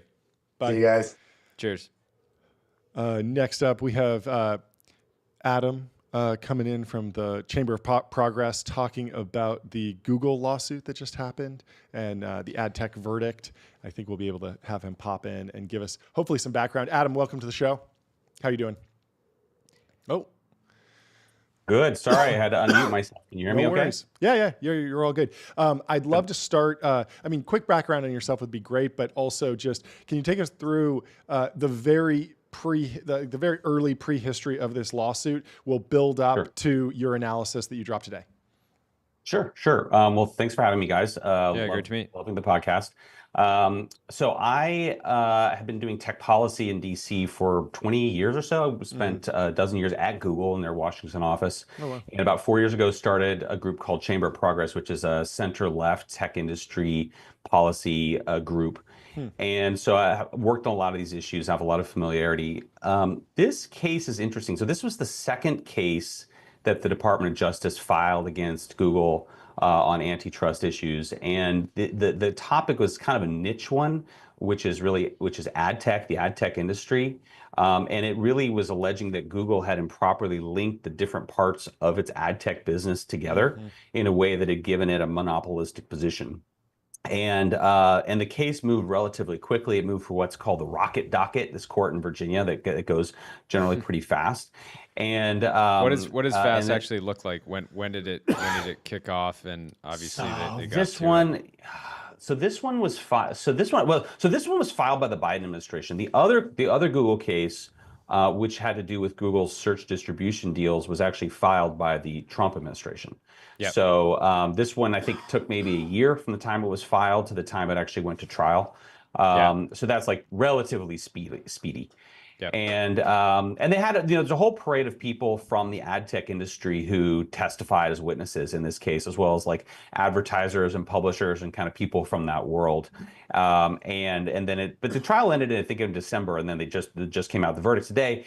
And there were some points for Google, but it was mostly a loss for them. The court found that they had improperly tied some of their ad tech products together, and they have a monopoly position in what's called the ad exchange, as well as the ad server, which is the tool that publishers use. Can you break down? Can we kind of like go through a little bit more of your analysis? I'm curious to get kind of really I'd like to honestly hear your personal opinion on it. I don't know how much you can comment specifically. But do you think this was the right outcome? I know there was advertisers that use the platform that were testifying, saying like, look, we tried to use a lot of other alternatives and they just delivered inferior results. What's your read on it? Okay, so I think the first thing you have to say is you have to back out and look at this industry, the ad tech industry, because it's sort of like famously complex. There's this famous chart called a Lumascape that shows all of the players in ad tech. And so on the one hand, you could say, okay, well, there's a lot of players, that's great. But on the other hand, one of the things that advertisers and publishers have said over the years is like, it's a little too complex, right? And what an advertiser cares about is basically like finding the customer who's most interested in their ad. What the publisher wants is basically the best return on their ad space, right? And so the way that this industry evolved was frankly a little bit contorted, but Google stitched together, several products that basically ideally gave the publisher the ad that performed the best, and ideally put the ad for the advertiser in front of the person likely most interested in it, right? Now, other players in the ad tech industry complained. Basically, they said that Google made it too hard to interoperate with with different parts of its ad tech stack, like the ad exchange or the publisher ad server, right? And that was the heart of the case, right? That essentially that Google hadn't provided enough interoperability between these different parts of the ad tech stack. And so that was kind of the key question. Like in antitrust law, there's this kind of doctrine of tying, right? Which is basically, do you force people to take one product because they really want this other product, right? And that's like the heart of the case. And the judge today found that Google had improperly tied its ad tech products together, specifically the ad exchange, which is sort of the matching piece of the puzzle, with the ad server, which is the tool that publishers use. And so I think that we don't know. There'll be a second phase of this trial, which will look at the remedies, like what happens now, what has to change in Google's business. That'll happen later this year. But to me, the big kind of strange thing about this case, I will say, is that like if you look at this part of Google's business, this is part of what's called their network business, which is basically like serving ads on other people's websites. This is the part of Google's business that's actually shrinking. So it was like 16% of their business like 5 years ago, and now it's down to like 11%. And you start to say like, okay, why? Well, what's happened is that business of placing ads across the internet has just declined because people Wasn't it because of Google's product? They're doing AI summaries in some ways. And, like and I don't need people to are on YouTube and social networks, right? And one of the things is like there's so much less purchasing activity being driven by these ads because the targeting is worse. And you're there on a website usually to get information or to do something, you're not just sort of passively more ads for scrolling. Other stuff, right? Yeah. You're nailing all the reasons, right? Which is basically like this market that, in every antitrust case, you have to define what market you're talking about here, right? And here, really, they were talking about, I think it was called like the open internet advertising market, right? But like that's shrinking, right? Because people are spending more time within ecosystems, right? Within Google, within Meta's services, within Amazon, right? And those are actually increasing their share of digital advertising. So, one of the critiques I think of antitrust, sometimes you hear from people is like it moves too slow, or it's like fighting yesterday's battle. And we saw that earlier with the FTC lawsuit and Meta about Instagram, an acquisition that happened a decade ago. Totally. I mean, it's probably very funny because like these things are all happening. This is like high season for antitrust right now in DC where I live. Yeah, totally. Because the FTC trial is going on downtown. Next week, the remedies phase of the other Google case starts, and then this one comes down. So it's like high season for this stuff. Yeah, but I mean the FTC. Yeah, go ahead. Yeah, with Google specifically, like, how does this play out? What is the remedy? It clearly matters to the businesses that feel, and the judge says, have been sort of wronged by Google's actions. But for the average consumer, it's just, I don't even know if it, I don't see this sort of hitting even headlines in the same way that, obviously Meta's, Instagram issue has. That's totally right. This has always been a very kind of in the weeds, more obscure case. And one of the things that is kind of interesting is that like, there's no doubt like this is a loss for Google. It's probably a win for Google's competitors in ad tech. The big question mark in my mind is like, is it good or is it bad for advertisers and publishers, right? Because I think on the one hand, like advertisers and publishers some of them say like, we feel a little bit beholden to Google and we don't like that, right? On the other hand, like, and this came out at trial, like advertisers say like their performance at placing ads in Google is really good, right? Google's putting their ads in front of people who need it. They're getting good clicks. Publishers are getting good revenue. And it could be that in breaking apart like this system that's working well for advertisers and publishers, that they end up kind of regretting, this whole thing, right? So I'm interested to see whether that happens. But you're right. Like the next phase is going to be a remedies trial. And what happens? I mean, it kind of depends on how aggressively the government wants to pursue remedies against Google, right? Because you can sort of see, and the judge said today, basically, like, you have to submit initial proposals to her within like the next week. So this is going to come pretty fast. And so the most aggressive is like Google's ad tech business is broken up, right? So she says Google has to sell maybe its ad exchange business or its ad server business, the part that works for publishers. That would be probably the most aggressive. The less aggressive and version to be of that clear would be, for the audience, that's not like AdSense. That has nothing to do with Google. That's not AdSense. AdWords. It doesn't have anything to do with like they might. Is it possible that Google could say like, cool, we're, it's not going to like materially damage the business one way or another. So it's maybe a little carrot that they give, or is that even not the right way to think about it? Well, in fact, there was some reporting before this trial started that Google had supposedly tried to engage the Justice Department in settlement talks, right? And so you could have imagined like, okay, maybe they would have gone for something there. I don't know. I think we'll see what happens. But you're absolutely right. It's not AdWords, it's not AdSense. This is their publisher side tool and the ad exchange, which most people do not know about. Most even this is really like publishers and advertisers know this. The less aggressive remedy, I think, would be something like, okay, you can continue to operate these services, but we're going to mandate like maximum interoperability. Basically, like every part of your ad tech stack has to interoperate with other services, basically. And so that would be like the less aggressive version. We'll see. We'll see which one prevails. Is the consumer harm standard just like completely out the window now? Did Lina Khan just like completely wipe that? Because I understand that if I'm a rival advertising platform, I'm upset about this. But if you're a consumer, there's maybe hard to prove harm. And even if you're an advertiser, you're probably like, hey, as long as the ad rates are good and I'm getting good ROI, I'm happy. So how did this come together? And are we just completely past the consumer harm standard at this point? I fear that we're kind of beyond it. I think in this case, the consumers were the advertisers and the publishers, though. Like there was never really any serious allegation that like this had an effect on the end consumer. Sure. The judge's decision, like her argument, her ruling was that Google's link between these products was unfair to Google's advertiser and publisher customers. And so like I think in her way she was applying the consumer welfare standard, but whether that Google's going to appeal the case, right? That'll definitely happen.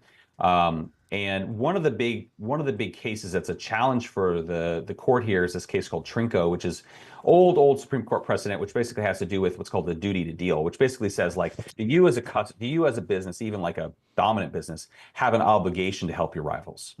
And she, in her ruling today, she did what I would call a creative interpretation to kind of get around that. That is the biggest question about whether this ruling survives appeal, and even up to the Supreme Court, because that the creativity, you call it, of her ruling may not survive appeal. We'll see. Yeah.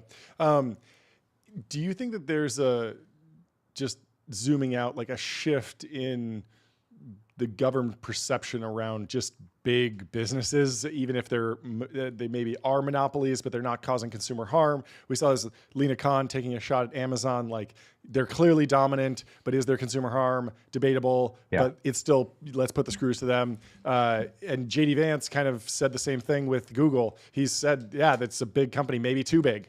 Maybe we'll keep some of that pressure on them, even though it doesn't necessarily fit the previous definition of the monopoly test. Just market concentration is enough to merit a response from the government. And like, how do you think the perception around that shifts? And do you have a particular take on just like the idea of big companies that are dominant? Well, so it's very interesting. So like when I worked at Google, one of the things I really admired this, because I don't think this is necessarily true today. Like my boss said, look, we're a big company. We have a lot of power. We're very influential. Like, let's not try to, fool anybody, right? Yeah. And I agree with that. Like big companies should absolutely be more scrutinized, be held to a higher standard. Like, absolutely, that's true. But what happened with these federal antitrust cases? So now every big tech company has an antitrust case pending against it from the federal government. Apple, Google, Meta, Amazon. What happened was about 6 years ago, the FTC and the Justice Department, they share responsibility for antitrust. They got together and they basically struck a deal. And they said, okay, FTC, you get Meta and Amazon, and DOJ, you get Google and Apple, right? And so they split up the companies based on the target, not the subject matter. And I think just human psychology, once you've done that, you're going to bring a case. So I think what happened in those cases was they had the target in mind, and then they worked to find a case they could bring, right? And so I think that's why these cases have varying degrees of strength to them, because they started with the target in mind and then they figure out the case, rather than looking holistically in industry and seeing if there's a problem. So I don't think that was the most principled way of going about that. But I think that's what happened. Now, one of the things that is very interesting is that okay, Trump crowd, the thing they actually care most about is censorship and speech, right? So it's really kind of strange, bizarre. I think today, Pam Bondi, the Attorney General, she did a statement about this ruling, and she said, she made some reference in there about how this is great because, we're cracking down on Google because they've censored, conservative speech. The case has nothing to do with that whatsoever. But it is tit for tat. Well, I just think like this wasn't the Trump crowd's case. Right. Yeah, but I don't think the Trump crowd really cares about Google's ad tech business. Looking at other motivations, is there a world where the current administration seems very fixated on increasing revenues and decreasing costs? And is there a world where if you can just go around and get, I think they were asking Meta for $6 billion to settle that case, is there a way that it's just like more like $30 billion? Oh yeah, $30 billion. $30 billion. Yeah. Is there a world where it's like, hey, like we're just going to give out some parking tickets to try and raise some revenue? Is that like a rational thought experiment? Yeah, to me, the fact they were willing to settle it for $30 billion kind of shows that they didn't really care about the case they brought in the first place, right? Because it was like, all right, we'll make it go, and it's just like putting a price tag on it, right? Yeah. Wait, let's pivot to the Meta case because you were sharing about that yesterday. You had said that the $30 billion settlement offer is 7 times the FTC's annual budget. So outlandish that the point would be humiliation, not restitution. How do you think the trial went yesterday for Zuckerberg? John was sharing that he looked absolutely fantastic in a suit. He looked great. It's unfortunate that anytime you see a tech CEO in a suit, they're in trouble. Being punished. But what's your read on the whole situation? And I'm curious, did you think that the original $450 million offer was a good starting offer for Zuck, and maybe they could have found some middle ground between 450 and 300 billion, because he was being kind of like run through the mud for even offering $450 million. But he's a businessman. I imagine he expected them to counter and like kind of meet in the middle or something like that. But what's your take? Yeah, I mean, so you're absolutely right. Can't blame him for trying. Like, look, if the worst case, they lose the case, they're forced to spin off Instagram and WhatsApp. Like, if you could avoid that outcome, every CEO would try to avoid that outcome, right, through a settlement. So don't begrudge them that. But if he was truly worried about WhatsApp and Instagram being spun off, wouldn't he have come in and said, yeah, we'll pay like $10 billion because I really don't want that to happen? Right? Yeah, that's a good point. I don't know. I mean, the reality is, like, I think what they have to balance that against is like how confident are they in their own case. And frankly, I think the FTC has a really tough case there. Yeah, because that's what I'm saying. I think this was a dozen years ago, right? Mm-hmm. Yeah, no. I was saying specifically, they have to feel pretty confident in their case if there wasn't, a middle number that they were really wanting to anchor. Yeah. Just for reference, Meta has $77 billion in cash and short-term investments. That's what I'm saying, and they're willing to spend. Give us half. Yeah, they're willing to say no, and they're willing to say we're going to spend $80 billion a year on capex, and the metaverse is going to be a huge R&D expense. So. Yeah, I have to imagine. Well, by the way. Like, just because it didn't get settled now doesn't mean it won't get settled later. Yeah, that's true. Yeah. And sometimes that depends on how the trial goes. Yeah. Right. Makes sense. And frankly, like, if the FTC, like, at the end of this trial feels like they might lose, like maybe they'd accept a lower number. Yeah. So you kind of never know how that's gonna play out. But yeah, I think like. The challenge for the FTC, like, they have 2 problems. One is they have to say essentially that Facebook, that Meta doesn't compete with TikTok, right? And X, like, that's a problem for them. Yeah. But the other is that they have to prove monopolization, basically, that if Meta hadn't acquired Instagram or WhatsApp, they would have gone on to like challenge them and be great competitors. Like, these were really small companies at the time they were acquired, right? Mm-hmm. And credit where it's due. I mean, Meta did a great job of integrating those companies, making them successful. Mm-hmm. And I'm sure you guys have seen plenty of failed acquisitions where it's just like, it's like it just doesn't work. Like, it's really hard to successfully integrate a company and like legitimately like 1 + 1 = 3. And one interesting data point. So when Instagram was acquired, they had 300 million users. And Be Real, which was the last breakout consumer mobile app, has 40 million users. And I'm going to go out on a limb and say that it's probably not worth anywhere close to $1 billion, right? Even for someone like Meta, who has a consistent playbook of integrating that kind of business into the platform. Yep. Well, they also like Meta knows like they're in this business where like you have the most fickle customers ever, right? Like no young person is on the Facebook app, right? And then like very few really young people are on Instagram, right? So like social networking is a very like kind of like generational thing, right? And so it's very hard to like maintain kind of the zeitgeist in their business for like multiple generations. I think that's like a structural challenge for them. So anyway, so I think FTC has an uphill battle with that case. Do you think these are kind of the wrong problems to be working on generally, as we like, you know, the entire internet is about to be steamrolled and the economy is about to be steamrolled by AI? Like, do you think it's a big sort of distraction to just be arguing, you know, over acquisitions that happened more than a decade ago, when it feels, you know, like we have this revolution in many ways that has already started?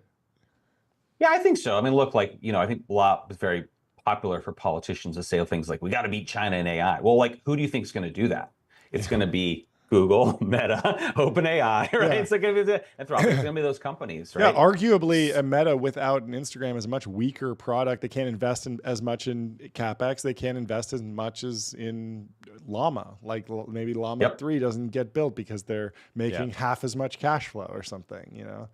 There's a bunch of interesting ways where you get a piece dividend from the market concentration. And that's the question about monopolies. Like, if there's no consumer harm, the product's free and it's really good, and their whole North Star is like, let's please the customer, like Bezos always says, customer comes first, all that. But then you also get these crazy dividends when they go and build cool stuff out there. Like, it's kind of an awesome system, even though it makes it hard to compete with them. But I don't know. What's your take? Well, I guess the way I come to it is like, I tend to think of like all of the big companies like intensely paranoid about each other. Sure. And like they're always getting into each other's spaces too. Oh yeah, right? Totally. And so like to me, like that part of competition is sometimes overlooked in the way, and like, these guys are like at each other's throats. And that's good. Like ultimately, because then that competition is leading to them to add features and like good for product innovation. Yeah. I mean, every single big tech company overlaps with another one in one way or another, whether it's Amazon overlapping in ads now, you know, Bing has a search engine, Google has a phone, like everyone's in everyone's spaces constantly. Yeah. And it's inevitable. I think that's great. Yeah. I think it's wonderful, you know? Well, it's been great chatting with you. This was fantastic. We'll have to have you on the next time that there's a big FTC case or big case. This is fantastic. DM us when you think there's a story that you're excited about talking about, and you can be one of our Hill correspondents. Yeah, congressional correspondent. All right. Yeah, this is fantastic. We'll talk to you later. Great. Bye. Great to meet you. Talk soon. Cheers. Bye. Well, we should close out by talking about another acquisition. OpenAI is in talks to buy Windsurf for $3 billion. What do you think? Future Instagram? OpenAI and Windsurf declined to comment. Future Instagram situation? Or maybe not? Look, are you long? Are you this short? situation takes me back to talking to Sarah Guo when she said, look at what the foundation model companies care about. And one of the things she talked about was coding. Yep. It was just, she said, like, if you look at all their actions, everyone besides Grok seems to be very, and just XAI broadly seems to be very oriented around code generation. And so I don't think this should be surprising. There was also some reporting that OpenAI had allegedly tried to buy Cursor on a couple different occasions. And then in that time, Windsurf just kind of took off, really grew revenue quickly. And if this deal gets done, I think it makes a lot of sense. There was people pushing back and saying, okay, how does a $300 billion company not know how to build an IDE? There was a good post about that. My take on it was like, company can't build an IDE. My take on it was just like, you know, it's probably a timing thing. I'm sure that OpenAI could build a fantastic IDE if they wanted to build it from the ground up. They're also but it's just very growing possible the organization so fast, and they're becoming a product company. People think about OpenAI as like, oh, it's this like 10-year-old company sometimes, but it's like, no, they're seeing insane growth. They want to hoover up talent and people that are good at designing products and just integrate more and more into the system they're building. It makes and I also think there's something that very real is happening, which is the underlying models are starting to not perform as well. Commoditize. In places like Cursor and Windsurf. And so, and It's so possible that's a accident of the way the models are evolving, Yeah. but it's possible that verticalizing is what makes sense. And I think that time. they've done a good job of OpenAI has done a good job of filling that gap of like the empty text box that you start to prompt like Google search. Like the first ChatGPT app was like a direct Google competitor in many ways. You've talked about it, the knowledge engine, but there are clearly going to be several layers where the LLM will be vended in, and coding is a distinct one from the Google search box. And so you got to be in the IDE, you got to be in the Google search box, you got to be in a few other places, like in your camera roll, essentially, is where you ultimately want to be for image manipulation, image generation. Of course, a lot of that will happen in the ChatGPT app and in those chat workflows. But let's go to Dylan Patel, because he broke it down a little bit about why he thinks OpenAI is buying Windsurf, what's the strategy behind the revive of Codex. Cursor and Anthropic had a mutually beneficial relationship, but labs realized that controlling the main application of a model is as valuable as owning the model itself. With this acquisition, OpenAI gains greater ecosystem control and can build better products. Anthropic's Claude Code was very well received. Keen on not missing out, OpenAI released Codex CLI, which is strikingly similar as a product. Both of these products have terminal level access and code editing capabilities. The competition goes beyond just products. OpenAI opened up free access to the Plus tier for university students just one day after Anthropic announced their education initiative in early April. Fast follow. So like the game is on. There's not a single multi-billion-dollar AGI market. There are probably many pockets of value that will be discovered. And the interesting thing here is that I think it's a narrative violation. It was actually fine, potentially, to build a wrapper.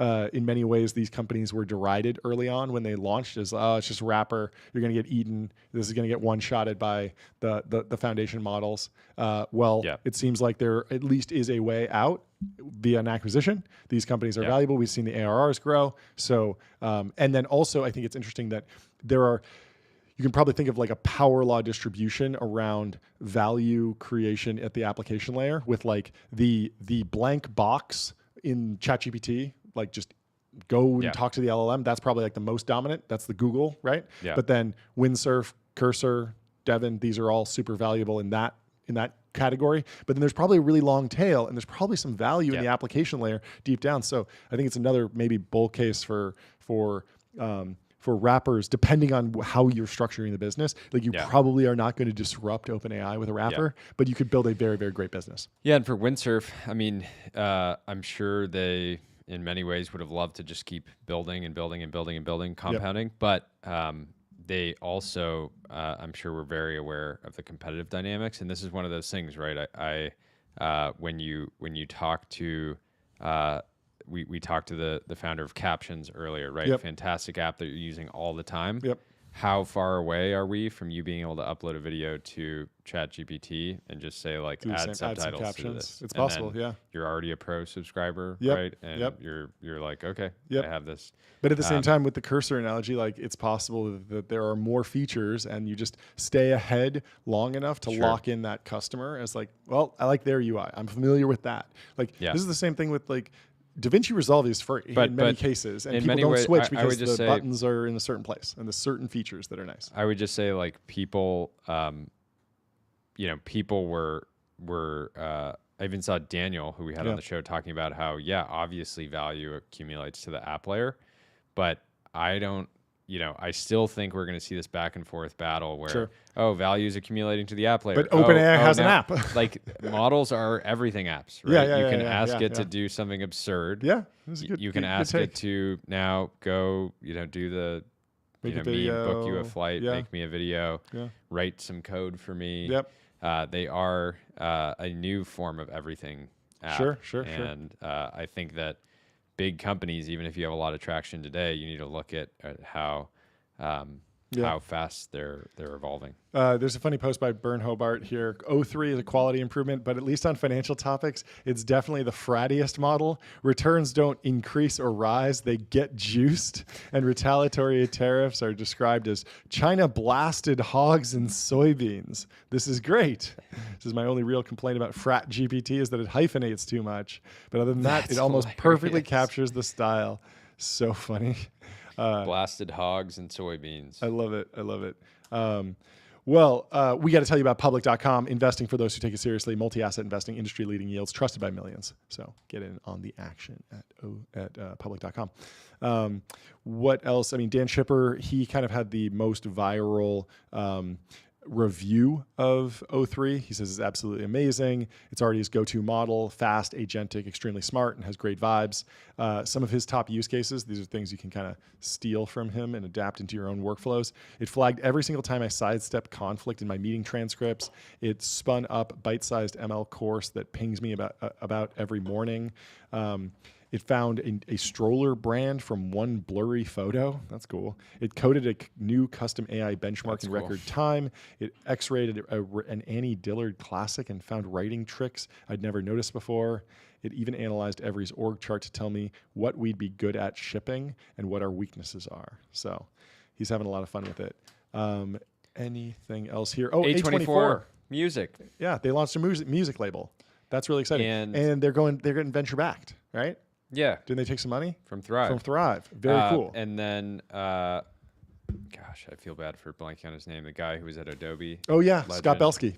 Yeah, he went over there. Belsky's over there. Incredible organization. I mean, people have been so bearish on Hollywood, and the idea that you could build a new studio in a special way is just fascinating to me, and they've been able to do it really well. All the A24 films have been fantastic. It's taste, and it's clearly such an interesting differentiation. And now they're getting to music. I'm sure they'll be publishing a bunch. Who knows? It'd be cool if Belsky was involved with this. I wonder if there's an AI angle. Yeah, I don't music. Know. It would be kind of silly to launch a new record label and that does not embrace that's AI not embracing era. that. So yeah. Anyways. Deal CEO. We got to talk about this. We've done 2 episodes on the Deal rippling drama, but Matt Levine says, has anyone booked a demo with Deal recently just to see what lines their salespeople have been fed the situation?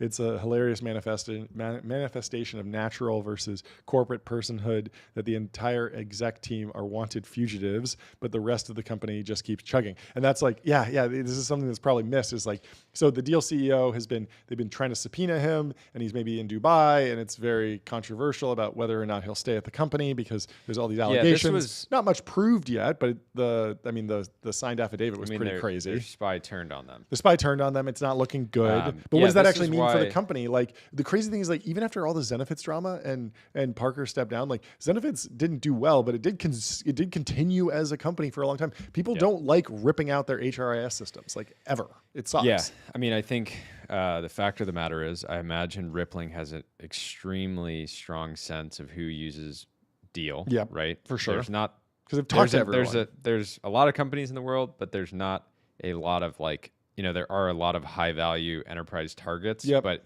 I doubt there's many at this point that Rippling hasn't had some comms with that have confirmed they're using Deal, and so taking the line right now to basically have your SDRs, BDRs, sales leaders reaching out to these people that you've had a point of contact with and said, hey, I know you're running on Deal. We should, consider having you guys switch over, and then just sharing like a headline it's kind of like it's fair. It's fair game. It is crazy that they haven't responded even, or at least that we've seen. Yeah, I expected them. I expected them all to step down purely because it's probably in the long-term best interest of the company. Yeah, right? I thought so too. It'd be interesting to see what's the actual board structure, because they've obviously raised a lot of money.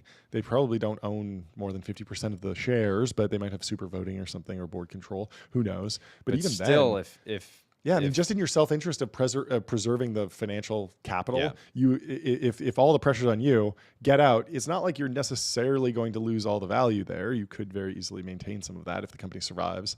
Yeah. Again, the other thing is thinking about the example I think you gave early on, which was, if somebody comes to you and they go, John, you're using Michelin tires.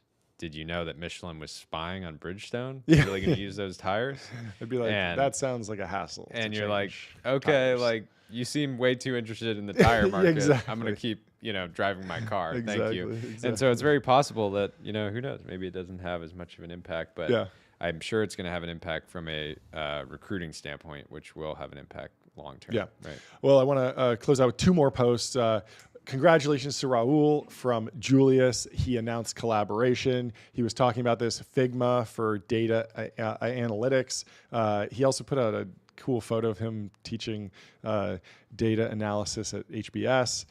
He's been fantastically successful. It was great. I love watching the videos he puts out. He always looks like he's about to smile, and then he doesn't. Yeah, but I think he's just smiling inside because he's just happy. He knows he's cracked. It's great. Building a great product. And so, I mean, this makes so much sense. You build an IPython notebook or you do some sort of data analysis. You want to share it with all of your team members, and you want all of your team members to be able to edit on the same file and the same analysis. So and this was interesting. John Conkle called out that we posted back on February 2020, February 4th of this year. Masa dropped his crystal ball while pitching the SoftBank OpenAI partnership with Sam in Tokyo last week, sending many analysts into a panic.